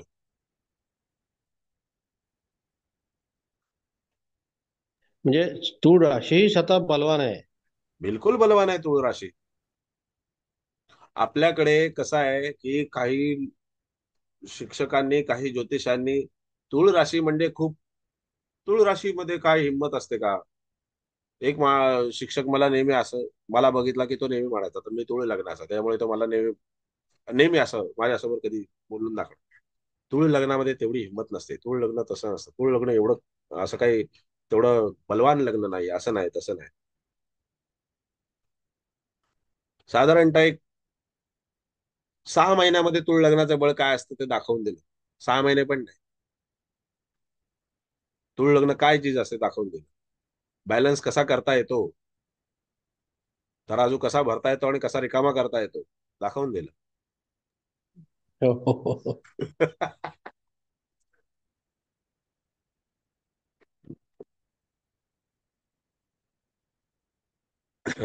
बर बोला, जाऊ दे आणखीन. सर, इथं धनस्थानातला वृश्चिकेचा राहू नक्की काय हातामध्ये घेईल, कुठले रिझल्ट? बर साहेब, असं आहे की इथे वृश्चिकेचा जो राहू आहे, हा वृश्चिकेचा राहू धनस्थानामध्ये आहे. म्हणजे इथे कुटुंब व्यवस्था, जातकाची कुटुंब व्यवस्था काही वेळेला संदिग्ध दाखवली जाते.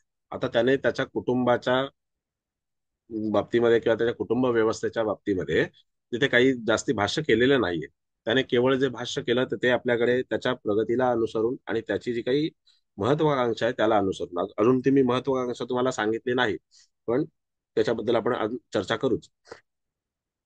आता त्याचा हा वृश्चिकेचा जो राहू आहे, हा त्याची आधीची आर्थिक परिस्थिती आणि आधीची कौटुंबिक व्यवस्था याचा पण निर्देश करतो.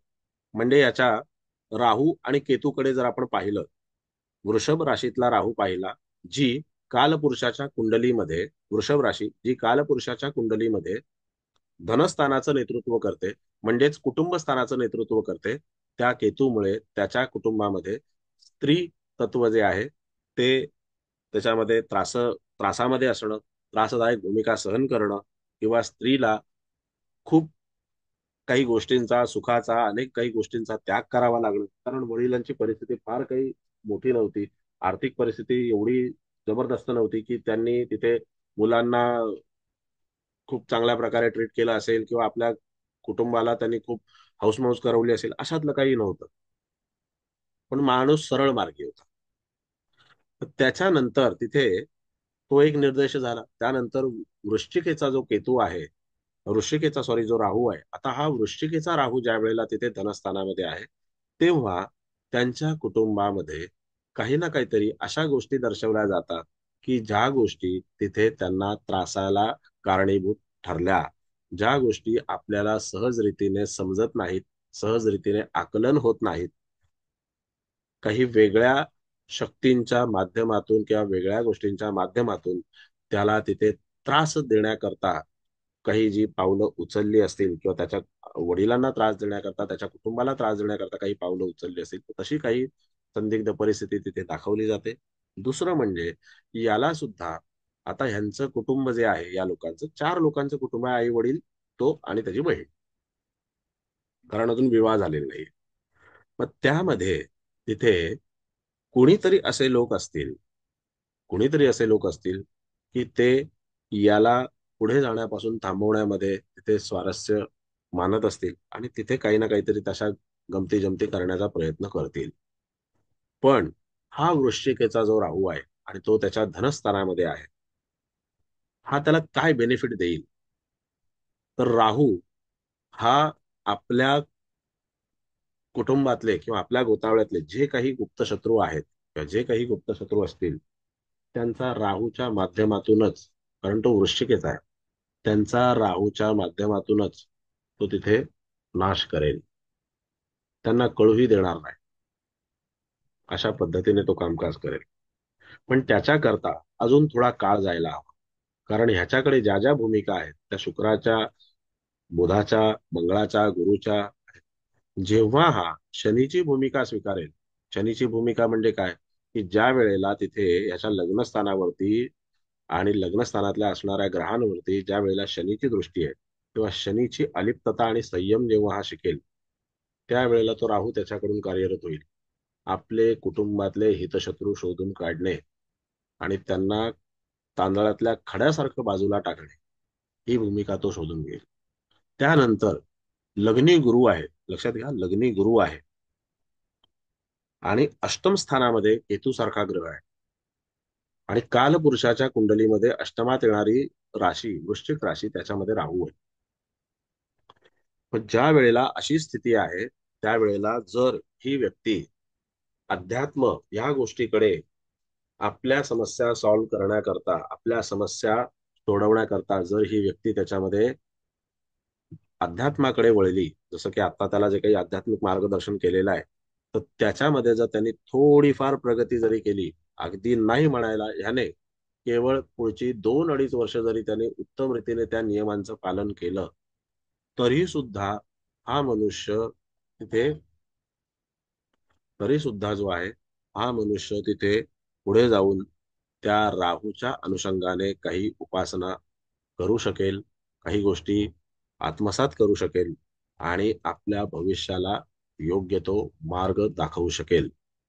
म्हणजे त्या वृश्चिकेच्या राहूकडे तिथे अशी काही क्षमता आहे, अशी काही शक्ती आहे की तो शत्रूला न बोलता, शत्रूशी काही न करता तो त्याला व्यवस्थित जेरीस आणू शकेल, अशी क्षमता आहे.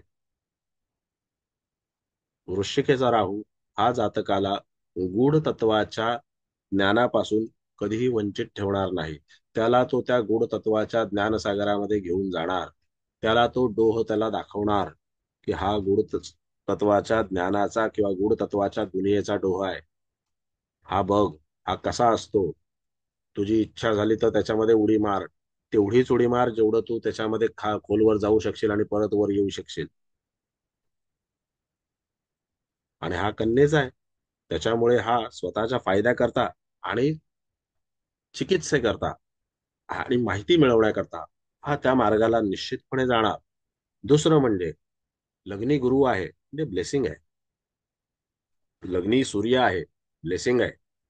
लग्नी मंगळ आहे, रिस्क घेणार. पण केवढी रिस्क घेणार? जेवढं सोसेल तेवढीच रिस्क घेणार, असं आहे.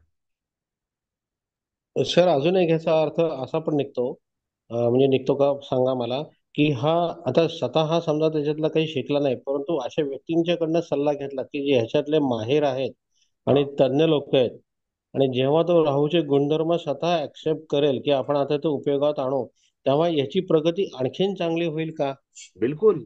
आणि तो त्या मार्गाच्या माध्यमातून जाणार. हा काय माझ्याकडे पहिल्यांदा ज्योतिषी म्हणून म्हणजे एक पहिल्यांदा पत्रिका बघायला आलेला नाहीये. पण ह्याने गॅरंटी दिली, म्हणाला की नाही नाही, तुम्ही जे सांगितलं ना ते मी नक्की करणार. म्हणजे आपण सांगितलेलं त्याला कुठेतरी पटलेलं आहे. कारण मी सांगताना हे सांगतो, हे तुला तुझ्यासाठी करायचंय, माझ्यासाठी नाही. हे तुला तुझ्यासाठी करायचंय, तुझ्या प्रगती करता. तू ज्या कारणाकरता माझ्याकडे आला होतास, जे घेण्याकरता आला होतास, ते बाबा तुझ्या हातात सोपवलेलं आहे. आता हे घरी जाऊन टाकून द्यायचं का आणखीन काय करायचं, हा तुझा तुझा प्रश्न आहे. तो म्हणाला नाही नाही, तुम्ही जेवढं सांगितले ना तेवढे मी करणार. कारण आधी सुद्धा तो त्र्यंबकेश्वरला जाऊन आला, नाशिकला जाऊन आला, काय काय गोष्टी जिथे जिथे ते काय करतात ते सगळं काय काय करून आला. तिथेही परेशान झाला. काही हाती लागलं नाही, काही मिळालं नाही. पैसे पैसे पैसे गेले. कोणीतरी त्याला रत्न दिली, 2-3 त्याचे पेंडंट बनवून गळ्यामध्ये घालायला लावले. रत्न पाहिली, ती काय क्वालिटीची होती ती सुद्धा कळली. त्याच्यामध्ये काही दम नव्हता, नुसते तुकडे होते गाजेचे. आणि त्याच्यामधून त्याला काय फायदा होणार? काही फायदा झाला नाही. आणि त्या बिचाराने चांगल्या सोन्यामध्ये ते रत्न मडवून घेतले होते. सोन्याचे पैसे गेले. आणि सगळ्यात महत्वाचं म्हणजे त्याला तिथे हिरा जो आहे, हिरा हा सेंट मध्ये, आता कुठलाही हिरा जो आहे आताच्या जमान्यामध्ये, हिरा हा तुम्हाला लॅब क्रिएटेडच डायमंड मिळतो. ओरिजिनल डायमंड आता बाजारात मिळत नाहीत, तुम्ही किती काही केलं तरी. कारण ज्यांच्याकडे आहेत त्यांनी ते ठेवून दिलेले आहेत, कारण त्यांची किंमत क्षणाक्षणाला वाढते. त्याने त्याला जवळजवळ 3 कॅरेटचं डायमंड दिला. त्याला मी सांगितलं की म्हटलं 3 कॅरेटचा डायमंड नसतो. आणि 3 कॅरेटच्या डायमंडची प्राइस किती झाली? त्याच्याकडून त्यांनी 60 का 70 हजार रुपये घेतले. 3 कॅरेटचा डायमंड म्हटलं 60-70 हजार मिळत नाही. तू म्हटलं एक काम कर, हा डायमंड घे आणि जा लॅबमध्ये, लॅबमध्ये टेस्ट करून आण. नाही तर माझ्यासोबत चल, मी येतो, तुला दाखवतो किंवा इथे याची काय काय हे आहे. माझ्या अनुषंगाने हा जो आहे, हा त्याच्यामध्ये अमेरिकन डायमंड आहे, जो 200 रुपयाला मिळतो. कारण माणसाला कधी कधी जेव्हा बुद्धी नसते, जेव्हा माहिती नसते आणि तो केवळ प्रगतीच्या मार्गावरती असतो, तिथे त्याचे पैसे जातात. आणि ह्याच्या पत्रिकेत तसे योग आहेत पैसे जाण्याचे, ते गेले. असं आहे. त्यानंतर आता त्याला काही रत्न सजेस्ट केलेली आहेत आणि ती त्याला वापरायला सांगितलेले आहेत. ते तो घेऊनही गेला, आता वापरेल. आता आता ज्या वेळेला तिथे ह्या जातकाच्या जीवनामध्ये परिवर्तनाचा समय येईल, तो परिवर्तनाचा समय यायला थोडा वेळ लागेल. आणि तो वेळ जेव्हा लागणार त्यावेळेला त्याच्या लग्नी गुरु, बघा, त्याच्या लग्नी गुरु आणि त्याच्या सप्तमातून शनी महाराजांचं भ्रमण सुरू होईल. गुरुवरून गुरुचं भ्रमण, मंगळावरून गुरुचं भ्रमण, बुधावरून गुरुचं भ्रमण, सूर्यावरून गुरुचं भ्रमण आणि सप्तमातून शनीचं भ्रमण. मनुष्य पूर्णपणे परिपक्व होऊन तिथे चांगल्या उद्योगाला लागेल किंवा त्याच्या आयुष्याला एक वेगळी कलाटणी मिळेल,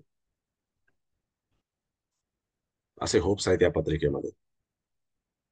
100% आहेत. बोला नागरे साहेब. सर, वेळ आपला लग्नेश जेव्हा वेळात आहे, म्हणजे हा एक्सपोर्ट इम्पोर्ट संदर्भात काही काम करू शकतो का, किंवा परदेशात जाण्याचा विचार काही मनसुबा, किंवा काही प्रिंटिंग रिलेटेड मशिनरी आणू शकतो तिकडून? हा, तो टेक्निकली स्वतः नॉलेजेबल माणूस आहे, टेक्निकली साऊंड आहे. त्याच्यामुळे तो परदेशातून काही मशिनरीज आणणं, परदेशातली काही टेक्नॉलॉजी शिकणं, परदेशातली टेक्नॉलॉजी इथे वापरण्याचा प्रयत्न करणं किंवा त्या गोष्टींचा अवलंब करणं, त्या गोष्टी शिकण्याकरता, बघा, लग्नी गुरु आहे, लग्नी बुध आहे.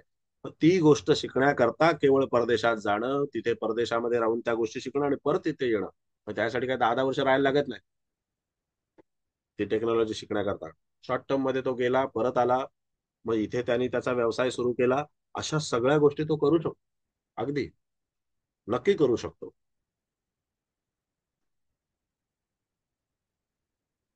अशा सगळ्या गोष्टी तो करू शकतो. पण आता त्याच्या, हा, बोला नागरे साहेब, आणखीन तुमचा पहिला होऊ दे प्रश्न. नागरे साहेब बोला. हो सर, कळलं. म्हणजे एक्झिबिशन मध्ये वगैरे जाऊ शकतो, इम्पोर्ट बिलकुल करू बिलकुल शकतो, बिलकुल. लायसन्स. हा, हा हो, ते हा ते ते ते हा, तो ते सगळं अटेंड करतो. Fast track.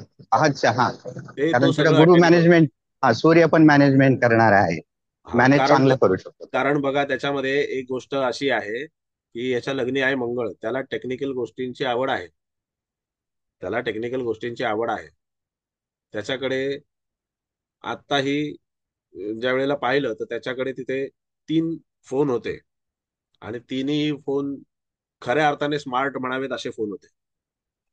म्हणजे आपण फक्त आपल्या फोनला स्मार्टच म्हणतो, पण त्याच्याकडे तसे फोन होते की खऱ्या अर्थाने त्याला स्मार्ट म्हणता येईल. आणि त्याच्याकडे तसे ऍप्स पण होते सगळे. म्हणजे तो किंवा किंवा सर, म्हणजे स्वतःचं उत्पादन तो एक्सपोर्ट करू शकतो बिलकुल करू शकतो. बिलकुल व्यवसायामध्ये तो तशी उडी घेऊ भविष्यात. शकतो. आता ज्या वेळेला तो हा मॅन्युफॅक्चरिंगचं काम करेल त्यावेळेला तो इम्पोर्ट करणं, एक्सपोर्ट करणं, या सगळ्या गोष्टी ज्या आहेत त्या तो याच्यामध्ये सुद्धा तो उतरू शकतो आणि तो दीर्घोद्योग तो करू शकतो. हे निश्चित आहे, तो करणार. आणि त्यामध्ये त्याच्याकडे तांत्रिक दृष्ट्या ज्ञान उत्तम रीतीचं असल्या कारणाने तो त्याचाही वापर करू शकतो, ज्याला आपण डिजिटल मार्केटिंग म्हणतो किंवा ज्याला आपण तिथे आणखीन काही गोष्टी ज्या आहेत तांत्रिक माध्यमातल्या, त्याचा सुद्धा जे आहे त्याचा सुद्धा तो तिथे अवलंब स्वतःच्या व्यवसायाच्या वाढीकरता करू शकतो.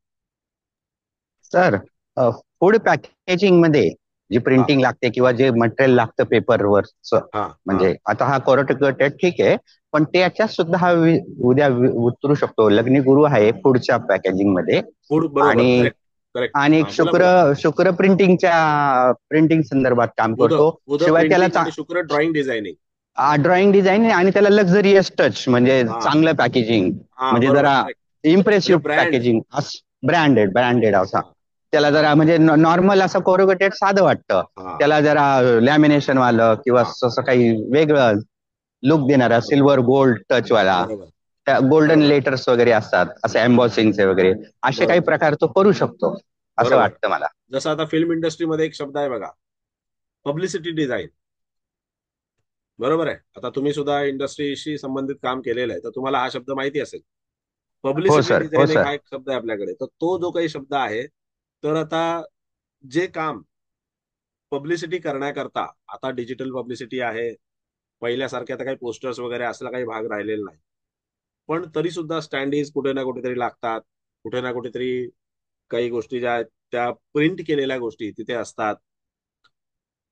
त्या कशा आकर्षक होतील आणि कशा त्याच्यामध्ये पुढे जाऊन म्हणजे लोकांना भावतील अशा पद्धतीचा जो काही भाग आहे तो त्याच्यामध्ये सुद्धा काम करू शकतो, कारण टूळ लग्न आहे. बरोबर आहे. आणि लग्नी बुध असल्या कारणाने पब्लिसिटी डिझाईन करणं आणि लग्नेश शुक्र बुधाच्या राशीत असल्या कारणाने पब्लिसिटी डिझाईन करणं हा एक अतिशय सध्याच्या काळामधला ग्लॅमरस आणि एक पैशाच्या माध्यमातून सुद्धा फायनान्शियली सुद्धा स्ट्रॉंग बिझनेस आहे. फायनान्शियली सुद्धा स्ट्रॉंग बिझनेस आहे. तुम्हाला माहिती असेल दोन पब्लिसिटी म्हणजे दोघंही ते भाऊच आहेत पब्लिसिटी डिझायनर म्हणून. म्हणजे मी ज्या वेळेला फिल्म इंडस्ट्रीत काम करतो त्यावेळेला मी पाहिलं राहुल नंदा आणि हिमांशू नंदा हे जे दोघं जण आहेत यांचं अंधेरीला स्वतःच तिथे मला वाटतं जवळजवळ ती 3 माळ्याचं ऑफिस आहे त्यांचं स्वतःच पब्लिसिटी डिझाईनच्या माध्यमातून. बच्चनची जावाई ना? ते नाही मला माहिती, ते नातं नाही मला हो माहिती. हो. राहुल नंदा आणि ओके. हिमांशू नंदा दोघं. आणि मी त्यांच्या ऑफिसला जाऊन तिथे काम केलेलं आहे, मीटिंग केलेली आहे जेव्हा मी प्रोडक्शनला होतो त्यावेळेस. म्हणजे ते सुद्धा काम काही कमी प्रेस्टिजियस नाही. आता हल्ली हल्ली पण मी एका सिनेमाला पब्लिसिटी डिझाईन राहुल नंदा म्हणून मी त्याच्यामध्ये हे पाहिलं, नाव पाहिलं होतं क्रेडिट याच्यामध्ये टायटल्स मध्ये. असं आहे. मग अशा याच्यामध्ये सुद्धा तो तिथे पुढे जाऊ शकतो. त्यानंतर आता जसं लग्नी मंगळ आहे, लग्नी गुरु आहे, बरोबर आहे. तर लग्नी गुरु असल्याच्या नंतर एज्युकेशनल इंडस्ट्री जी आहे, त्यानंतर फूड इंडस्ट्री जी आहे, फायनान्स इंडस्ट्री जी आहे, बरोबर आहे. त्यानंतर जी रिलिजियस इंडस्ट्री जी आहे त्याच्यामध्ये सुद्धा हा मनुष्य पुढे जाऊन काम करू शकेल, बरोबर आहे. त्यानंतर लग्नी मंगळ असल्या कारणाने तिथे ज्या टेक्निकल इंडस्ट्रीज आहेत त्यांच्यासोबत सुद्धा हा काम करू शकेल. आणि लग्नी सूर्य आहे म्हणजे प्रेस्टिजियस काम करणार हे निश्चित आहे. हे निश्चित आहे, प्रेस्टिजियस काम करणार हे निश्चित आहे. मग आता त्यांनी त्याच्या कामाचं स्वरूप कसं अपग्रेड करायचं, काय करायचं याची बुद्धी देण्याकरता त्याचा लग्नेश जो आहे तो शुक्र हा कन्या राशीमध्ये आणि त्याच्या लग्नी असलेला बुध, त्यात लग्नी असलेला गुरु आणि त्याला टेक्निकली स्ट्रॉंग करणारा मंगळ आणि त्याला चांगलं प्रेस्टिजियस वर्क करायला भाग पाडणारा जो सूर्य आहे, हे सगळे ग्रह तिथे बसलेले आहेत. पण आणि हळूहळू पुढे जाणं गरजेचं आहे. म्हणजे थोडक्यात जसं आपण म्हणतो ना की शेजारणीने गळ्यामध्ये सोन्याची सरी घातली म्हणून आपण गळ्यात दोरी घालून फास लावून घेऊ नये, तशा कृतीपासून ह्याने वाचलं पाहिजे. कारण शनीने 4 ग्रह आणि एक लग्न स्थान आणि एक राशी, 4 ग्रह, एक लग्न स्थान आणि एक राशी तिथे नियंत्रणामध्ये ठेवलेली आहे. त्यात आता दुसरी महत्वाकांक्षा जी आहे ती ह्याला आलेली ऑफर आहे, ह्याने अजून स्वीकारलेली नाही. त्याला आलेली ऑफर आहे. आता ह्याचं समाजामध्ये चांगलं वाढतं वजन आहे, सगळं आहे.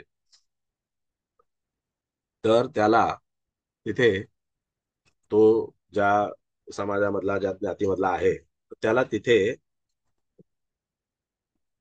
पदाधिकारी म्हणून तू तिथे कार्यरत हो किंवा त्याच्यामध्ये तू अध्यक्ष हो वगैरे अशी त्याला तिथे ऑफर आलेली आहे. तुला तिथे आम्ही हे करतो, त्याच्यामध्ये चांगला त्यांचा मोठा कारभार आहे. आणि ती सुद्धा ऑफर कशी आलेली आहे की राजकीय पक्षाच्या माध्यमातून आलेली आहे. ती सुद्धा ऑफर त्याला राजकीय पक्षाच्या माध्यमातून आली, म्हणजे काहीतरी तिथे चांगल्या गोष्टी किंवा सुपीक गोष्टी होत असतील तेव्हा त्याला तशी ऑफर आलेली आहे. तर त्याचं म्हणणं असं आहे की मला ह्याच्यामध्ये पडायचं नाही, मला फक्त उद्योग करायचा आहे, मला फक्त व्यवसाय करायचा आहे. बघा, लग्नी मंगळ असून, लग्नी सूर्य असून, लग्नी बुध असून सुद्धा आणि मेष राशी असून सुद्धा त्याचं म्हणणं आहे की मला फक्त उद्योग करायचा आहे. कारण लग्नेश कन्या राशीत आहे. लग्नेश कन्या राशीत लग्नी बुध आहे आणि लग्नावरती ह्या सगळ्या ग्रहांवरती शनीची दृष्टी आहे, त्याच्यामुळे तो त्याच्यातून अलिप्त राहण्याचा प्रयत्न करतोय. पण त्याला मी असा सल्ला दिला की तुला पुढे जाण्यासाठी हरकत नाहीये, पण तेवढाच पुढे जा की जिथून तुला ज्या वेळेला वाटेल तिथून तू सहज परत येऊ शकशील अशा पद्धतीने पुढे जा. त्याच्यात अगदी झोकून देऊन आणि सगळं काही त्याच्यासाठी वाहून टाकू नकोस, नाहीतर तुझा मूळ उद्योग राहील बाजूला, तुझी मूळ प्रगती राहील बाजूला, कारण तुझ्यासाठी मोठं क्षेत्र तयार आहे आणि जिथून काहीच मिळणार नाही जोपर्यंत तू प्रतिष्ठित होत नाही किंवा जोपर्यंत तुला तसं खातं पितं काही तुझ्या हाती लागत नाही, सुपीक जमीन तुझ्या हाती लागत नाही, तोपर्यंत तुला तिथे काहीच मिळणार नाही. तोपर्यंत तुला द्यायचंच आहे. पण तिथे जाताना सुद्धा तुला हळूवारपणेच पुढे गेलं पाहिजे. त्याने होईल असं की तुला एक चांगलं नाव मिळेल, तुझे मोठमोठे कॉन्टॅक्ट्स वाढतील. जर राजकीय पक्षाकडून ऑफर आलेली आहे तर काही काळासाठी त्यांची मर्जी राखणं म्हणजे तुझे कॉन्टॅक्ट्स वाढतील, आणि तुझे जर कॉन्टॅक्ट चांगले वाढले तर तुझ्या व्यवसाय करता ती जमीन सुपीक होईल. कारण लग्नी सूर्य आहे, प्रतिष्ठित व्यक्तींशी कॉन्टॅक्ट होणार. लग्नी गुरु आहे, फायदा करून देणाऱ्या व्यक्तींशी कॉन्टॅक्ट होणार. लग्नी मंगळ आहे, मातब्बर लोक भेटणार. लग्नी बुध आहे, त्याच्या व्यापाराच्या वृद्धी करता सुद्धा लोक भेटणार, कारण लग्नी गुरु आणि बुध आहे. ह्या सगळ्या गोष्टींचा पत्रिका पाहताना आपल्याला विचार करायला लागतो. जर फक्त ह्याने असं ठरवलं की नाही मला फक्त राजकीय करिअर करायचंय, तर हातचा व्यवसाय जो आहे हा हातचा व्यवसाय बाजूला ठेवायला लागेल आणि तिथे आता जो काही पायऱ्या चढलेला आहे ते तिथेच थांबेल आणि इथून एबीसीडी पासून सुरुवात करावी लागेल. आणि तिथे एस्टॅब्लिश होण्याकरता ते मैदान खूप मोठं आहे आणि स्पर्धकही खूप मोठे आहेत आणि स्पर्धेतही खूप लोक आहेत. पण इथे त्याला व्यवस्थित पहिला त्याचा तग तो धरू शकतो एवढं निश्चित आहे. तिथे साईड बाय साईड जायला काही हरकत नाही. बोला नांगरे साहेब.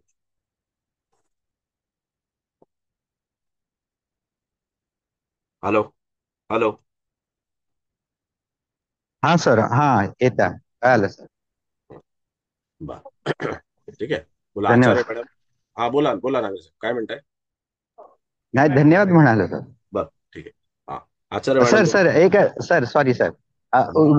वृषभ राशी आपण सेन्सिटिव्ह कुटुंबाची समजतो, तिथे केतू आहे, मग हा काय दर्शवतो? सांगितलं ना साहेब मी मगाशी, अष्टमात आहे. अष्टमामध्ये राहू बद्दल बोल. केतूबद्दल सुद्धा सांगितलं पहिलं Ketu. Okay, sorry sir, lecture लागले. हा. बघ कसं आहे की ज्या वेळेला तिथे वृषभेचा केतू आहे तर घरामध्ये पहिल्यापासूनच तिथे स्त्रियांच्या बाबतीतलं दुःख दाखवलं जातं. स्त्रियांनी दुःख सोसलेलं आहे, सहन केलेलं आहे, कौटुंबिक विवंचना, आर्थिक विवंचना सहन केलेल्या आहेत, ह्या सगळ्या गोष्टी दाखवल्या जातात. हो हो, सॉरी कुटुंबामध्ये सर, एखादी हा हा, तरी हो स्त्री हो, जी आहे ती सांगितलं सर. पीडित त्याच्यामध्ये दाखवली जाते. म्हणजे ह्याच्या आईने कष्ट नक्कीच सोसले असतील. चतुर्थात शनी आहे, चंद्रमेषेचा आहे, कष्ट सुद्धा सोसले असतील आणि जीवनामध्ये कॉम्प्रोमाइज पण भरपूर केलं असेल, नाही का? सगळ्या गोष्टी त्याच्यामध्ये दर्शवल्या जातात. पण आता कसं आहे की आता राज्य मुलाच्या हातामध्ये आलेलं आहे, आता सिंहासनावरती तो बसलेला आहे, त्याच्यामुळे तो त्याचं कर्तव्य पार पाडतो. ज्या वयामध्ये 25व्या वर्षी मुलं काही वेळेला शिक्षणही पूर्ण करत नाहीत आणि केवळ स्ट्रगल करत राहतात, अशा वयामध्ये ह्या मुलाने वडिलांचं लाखोच्या घरात असलेलं कर्ज, काही लाखांचं असलेलं कर्ज जे आहे ते त्यांनी फेडून टाकलं, व्याजासहित फेडलं. 16-16, 18-18 तास काम करतो. तसे एनर्जी देणारे ग्रह आहेत तिथे. सर कुंडली इंटरेस्टिंग आहे आणि प्रत्येक ग्रहाचा हा माणूस म्हटला ना आता फायदा घेऊ घेऊ शकतो अशी घेऊ शकतो, कुंडली आहे करेक्ट सर. आहे, घेऊ शकतो. पण तो कसा घ्यायचा ह्याच्यासाठीच खरं ज्योतिषाचं काम आहे की बाबा तू ह्या ग्रहाचा फायदा कसा घे. आता कोण म्हणाल की बाबा राहू तुला त्रास देणार नाही, राहू तुला त्रास नाही देणार, तो तुला गूढ तत्वाचा मार्ग दाखवणार आहे. जर तू त्याच्या मार्गाने गेलास तर तो तुला अशी दुनिया दाखवेल की ह्या दुनियेमध्ये तू बादशाह होशील.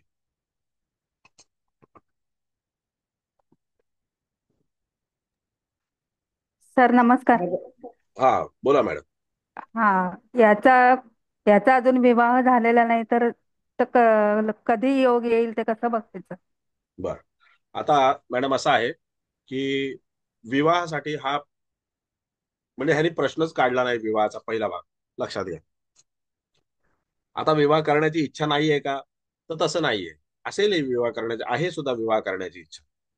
बघा, सगळ्यात पहिला म्हणजे आपल्याला विवाहासाठी काय पाहायला लागतं? पुरुषाच्या पत्रिकेमध्ये चंद्र पाहायला लागतो. चंद्र सप्तमात आहे, बरोबर आहे. हो जेव्हा सर. चंद्र सप्तमात आहे त्यावेळेला तिथे याला विवाह करण्याची इच्छा आहे. पत्नी आपल्या आयुष्यामध्ये यावी अशी इच्छा आहे. लग्नेश कन्या राशीत आहे, त्यामुळे त्याला तसं एक आपण रोमॅन्टिक लाईफ म्हणा किंवा एक चांगलं लाईफ म्हणा, कौटुंबिक जीवन म्हणा, त्याच्यासाठी त्याला तशी इच्छा आहे, हेही आहे. त्यानंतर तिथे जर आपण पाहिलं तर लग्नी असणारी जी राशी आहे ती कोणती राशी आहे? तुळ राशी आहे. ही तुळ राशी म्हणजे काय?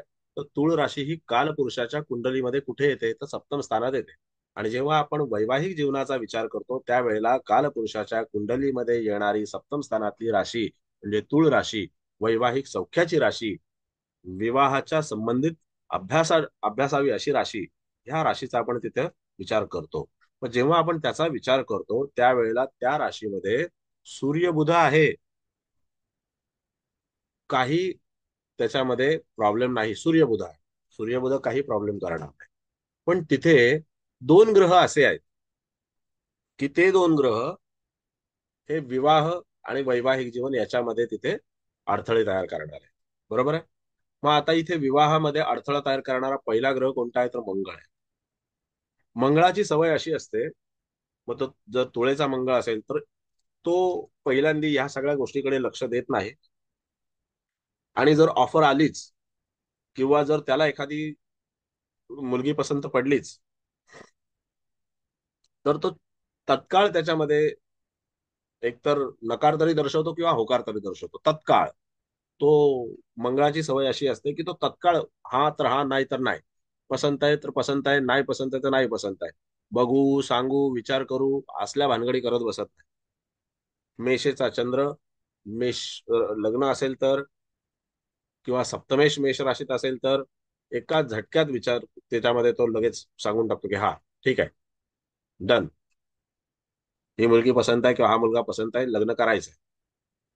मग इथे मेषेचा चंद्र आहे आणि त्यानंतर तिथे तुळेचा मंगळ आहे. तुळेचा मंगळ हा वैवाहिक जीवनामध्ये विवाह झाल्याच्या नंतर वादग्रस्तपणा तर दाखवतोच, पण विवाह होण्याच्या आधी तो विवाह तिथे न करण्याची कधी कधी इच्छा, कधी कधी आलेल्या ऑफर्स ज्या आहेत त्या ऑफर्स तिथे नाकारण्याची इच्छा किंवा समोरून आपल्याला नाकारण्याची इच्छा. समोरून जेव्हा स्थळ येईल तर ते स्थळ किंवा तुम्हाला एखादं स्थळ सांगून येतं त्यावेळेला त्या स्थळानेच याला नकार दर्शवणं अशी गोष्ट तिथे होऊ शकते.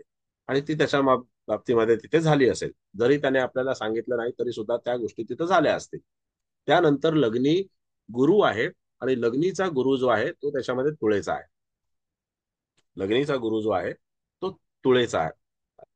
तुळ राशीतला गुरु सुद्धा तिथे विवाह जो आहे तो विवाह करून देण्याच्या किंवा विवाह होण्याच्या तेवढा फेवर मध्ये नसतो, पण त्या विवाह करून देतो. तुळेचा गुरु जो आहे हा गोचरीच्या भ्रमणाने विवाह करवून देतो. पण गुरु हा जर सप्तमात असेल किंवा तुळेत असेल तर तो वैवाहिक जीवन तेवढं सुरळीत जाऊ देत नाही किंवा विवाह होण्याच्या आधीची जी काही परिस्थिती आहे त्याच्यामध्ये तो गुरु जो आहे तो त्याच्यामध्ये तेवढा इंटरेस्ट घेत नाही. मग इथे इंटरेस्ट कोण घेणार? तर इथे घरातली ज्येष्ठ मंडळी इंटरेस्ट घेणार, घरातली मोठी लोक इंटरेस्ट घेणार. आता हा सगळ्यामध्ये तिथे ह्याचा सल्ला मान्य केला जातो. बघा, लक्षात घ्या, सगळ्यामध्ये ह्याचा सल्ला जो आहे तो मान्य केला जातो, परंतु तरी सुद्धा तिथे विवाहाच्या बाबतीमध्ये हा कुठेतरी मागे येत असणार किंवा ह्याला एखादं स्थळ पसंत पडत नसणार किंवा त्याच्यामध्ये सप्तमेश लग्नामध्ये गुरुच्या सोबत आहे तर ह्याला त्याच्या तोला मोलाचं एखादं स्थळ हवं असेल आणि ते त्याला मिळत नसेल, त्याला त्याच्या पद्धतीचं, त्याच्यासारखं शिक्षण घेतलेलं, त्याच्या पद्धतीने तिथे सौंदर्य प्राप्त असणार किंवा त्याच्या अपेक्षांची पूर्तता करणारं स्थळ तो शोधत असेल, परंतु ते त्याला मिळत नसेल आणि त्याच्यामुळे त्याचा विवाह तिथं रखडलेला आहे. विवाह होणार नाही अशातला भाग नाही, विवाह होईल. पण खूप छान त्याच्यामध्ये सर. हा दुसरा भाग असा आहे की ज्या वेळेला तिथे चतुर्थातला शनी हा सप्तमेशाला पाहतोय आणि तुळ राशीला पाहतोय, बघा सप्तमेशाला आणि तुळ राशीला पाहतोय, त्यावेळेला शनीचा निर्देश असा असतो की तुला तुझ्या अपेक्षांना मुरड घालणे आवश्यक आहे, तरच तुला पुढचा मार्ग सोयीचा होईल. अन्यथा तिथे तुला त्रास किंवा तुला तुझ्या इच्छुक असणाऱ्या गोष्टींमध्ये विलंब करावा लागेल. आतापर्यंत विवाहाच्या 30 वर्षाचा झाला, साधारणपणे 25च्या जवळ किंवा 25च्या दरम्यान विवाहाच्या गोष्टी, स्थळ पाहणं वगैरे अमुक तमुक ह्या सगळ्या गोष्टी सुरू व्हायला लागतात जनरली. त्या झाल्याही असतील. तर 5 वर्षामध्ये याला काही स्थळ पसंत पडलं नसेल का, किंवा हा कोणाला पसंत पडला नसेल का? हा ज्यांना पसंत पडला असेल तर ती मुलगी कदाचित त्याच्या घरातल्या लोकांना पसंत पडली नसेल. त्यानंतर तिथे याला जी मुलगी पसंत पडली असेल ती घरातल्यांना पसंत नाही, आणि ज्या मुलीला हा आवडला असेल तिथे ह्याच्या अपेक्षांची पूर्तता झाली नसेल. असं आहे. तिथे अशा काही गोष्टी होऊ शकतात, नक्की होऊ शकतात. पण विवाह होईल, नाही होणार अशातला भाग नाही. आणि विवाह झाल्याच्या नंतर सुद्धा वादग्रस्तपणा दाखवला जातो. कारण जेव्हा विवाह होईल त्यावेळेला तो तुळेचा मंगळ कार्यरत होणार. तो सप्तमाला पाहतोय, हा वर्कहॉलिक माणूस आहे, हा कामकाज करण्यामध्ये तिथे मशगूल असणार. आज हा जर समजा तिथे 16-18 तास काम करतोय, तर तो काही विवाह झाल्याच्या नंतर लगेच राजीनामा देणार नाही, तो काम करतच राहणार. त्यानंतर तो तुळेचा गुरु आहे तिथे. तुळेचा गुरु हा तिथे दाम्पत्यामध्ये दुरावा हा दाखवतो काही ना काहीतरी कारण असतं. मोठ्यांचा हस्तक्षेप दाखवतो, एक तर तिच्याही घरातले मोठे किंवा ह्याच्याही घरातले मोठे, दोघांपैकी कुणाचा तरी हस्तक्षेप दर्शवतो. त्यानंतर ह्या सगळ्या ग्रहांना तिथं शनी पाहतोय. शनी पाहिल्याच्या नंतर तिथे जे काही आहे ते नियंत्रणात ठेवण्याचा प्रयत्न शनी करणारच. आणि ह्याचा स्वभाव कमांडिंग असल्यामुळे ती समोरची जी मुलगी आहे ती जर मुलगी त्याच्यामध्ये आणखीन कमांडिंग असेल किंवा ती आणखीन स्वतःच त्याच्यामध्ये महाराणी असल्यासारखं दाखवेल, तर मग त्याच्यामध्ये हा आणखीन खवळून जाईल. अशा गोष्टी होतात. काही वेळेला हल्ली मुलींच्या अपेक्षा आपण पाहिल्या तर त्याच्यामध्ये खूप भयंकर आहेत. आता काही याच्यामध्ये हल्ली अशाही केसेस येतात त्याच्यामध्ये महिना झाला की मुलींना वाटतं की मला तिथे असं स्थान मिळालं पाहिजे की बस रे बस. पण असं होत नाही. हे मुलींना सुद्धा कळत नाही आणि मुलीच्या पालकांना सुद्धा कळत नाही की तुम्ही ज्या नवीन घरामध्ये गेलेला आहात तर तिथे तुम्हाला लगेचच त्याच्यामध्ये चांगलं स्थान मिळेल, चांगलं पद मिळेल असं नसतं. तुम्हाला तुमची योग्यता पहिले तिथं जाऊन सिद्ध करावी लागते. तुम्ही केवळ लग्न होऊन आलात म्हणजे तुम्हाला तिथे लगेच पद मिळेल असं नाहीये. योग्यता सिद्ध करावी लागते. ती सिद्ध केल्याच्या नंतरच तुम्हाला पुढे जाऊन यश मिळतं. मग तुम्हाला काही वर्षांनी तिथे विचारायला लागतात. आता इथे मला वाटतं असणाऱ्यांपैकी प्रत्येक जण विवाहित आहेच, स्त्री असो पुरुष असो. प्रत्येकाने जर विचार केला, स्पेशली स्त्रियांनी जर विचार केला की त्यांच्या आईला किंवा त्यांना सासरी आल्याच्या नंतर लगेच काही मानाचं पद मिळालं नाही, प्रचंड त्याच्यासाठी मेहनत घ्यावी लागते, आपलं कर्तृत्व सिद्ध करावं लागतं. त्याच्यानंतर मग तिथे जाऊन आपल्याला एक स्थान प्राप्त होतं. बरोबर आहे ना आचार्य मॅडम? हो सर, खूप छान समजलं. ह्याचा विवाह नाही होणार अशातला भाग नाही, विवाह होणार. आणि ज्या वेळेला आता सुद्धा ह्याच्या गेली 2-3 वर्षाच्या विवाहाचा 2 वर्ष तर 2-3 वर्षाचा विवाहाचा योग चालू आहे. नाही असं नाही. जेव्हापासून मीन राशीमध्ये गुरु महाराजांचं भ्रमण सुरू झालेलं आहे त्यावेळेलाही विवाहाचा योग होता. मेष राशीमध्ये सुद्धा विवाहाचा योग होता. वृषभेमध्ये आल्याच्या नंतर सुद्धा विवाहाचा योग होता. आता मिथुनेमध्ये सुद्धा विवाहाचा योग, आता सुद्धा विवाहाचा योग चालू आहे. पण कुठेतरी काहीतरी तिथे आडकाठी होत असणार. घरातल्या लोकांच्या पसंती किंवा ह्याचे स्वतःच्या पसंती ज्या आहेत त्याच्यामध्ये, पण त्याचं विवाहाकडे तेवढं म्हणजे कॉन्सन्ट्रेशनच नाही. विवाहाच्या बद्दल त्यांनी विचारलंच नाही. मग सर इथे शनी विवाह उशिरा करवतो, ही भूमिका इथे दिसते नाही ना, 31 वय म्हटल्यावर. नाही ना दिसत साहेब. मग शनी विवाह नाही, उशिरा विवाह करवतो. उशिरा करवतो. हा, हा विवाह उशिरा करवतो ही भूमिका इथे शनी दाखवत नाही. पण इथे ही हा भूमिका दाखवली जाते की ह्याला विवाहाच्या संधी आलेल्या आहेत, परंतु ह्याच्या अपेक्षांची पूर्तता झालेली नाही. ह्याच्या अपेक्षा मोठ्या आहेत. जसं तुळेचा मंगळ हा प्रॉपर्टी चांगली देईल, प्रॉपर्टी वगैरे यांनी घेतलेली आहे. वडील एका घरात राहत होते, ह्याची आज 2-2 घरं आहेत, 2 गाड्या आहेत, चांगलं आहे.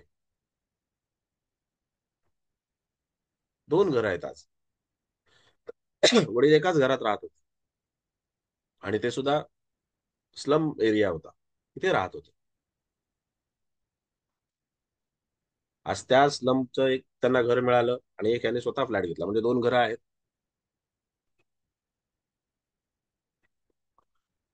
ते एक सुख कोणी दिलं त्याला? आता त्या स्लम मधून ज्या वेळेला त्याला स्कीम मध्ये घर मिळालं, तर ती सरकारी स्कीम आहे. मग ते चतुर्थातल्या शनीने त्याला दिलेलं आहे. चतुर्थातल्या शनीने त्याला दिलं आणि त्याच्यानंतर तिथे त्याचा तुळेचा मंगळ जो आहे तो त्याला प्रॉपर्टी देणार. अजून कुठे गावामध्ये वगैरे काही ना काहीतरी जमीन जवळला काहीतरी तुकडा बिकडा जमिनीचा असणारच, तो सुद्धा त्याला मिळणार. किंवा भविष्यामध्ये हा स्वतःच्या कर्तृत्वाने घेणार जमीन, कारण तिथे मंगळाच्या सोबत गुरु सुद्धा आहे, शनी सुद्धा पाहतोय. म्हणजे हक्काची वडिलोपार्जित जमीन वगैरे जी आहे ती त्याला मिळणार निश्चित. पण पण तोच मंगळ जर इथे सुख देतोय, जमीन जुमला गाडीचं, तोच गुरु जर त्याला तिथे ते मिळवून देण्यामध्ये सोयीस्करपणे त्याला मिळवून दिलेल्या वयाच्या तिशीपर्यंत, तर तो त्याला वैवाहिक जीवनामध्ये आडकाठी आणणार हे निश्चित आहे.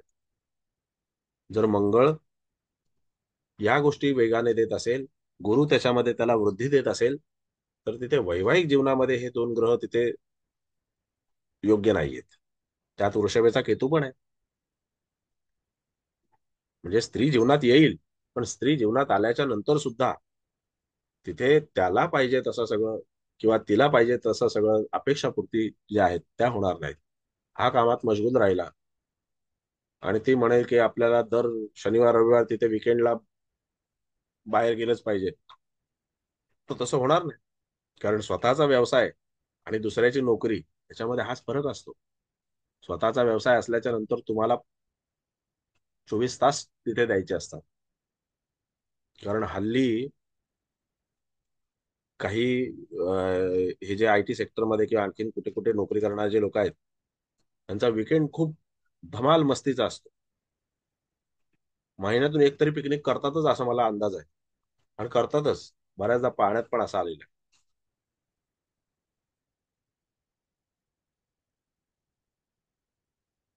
असं आहे. बोला नांगरे साहेब, आचार्य मॅडम, बोला काय अजून काही विचारायचं आहे?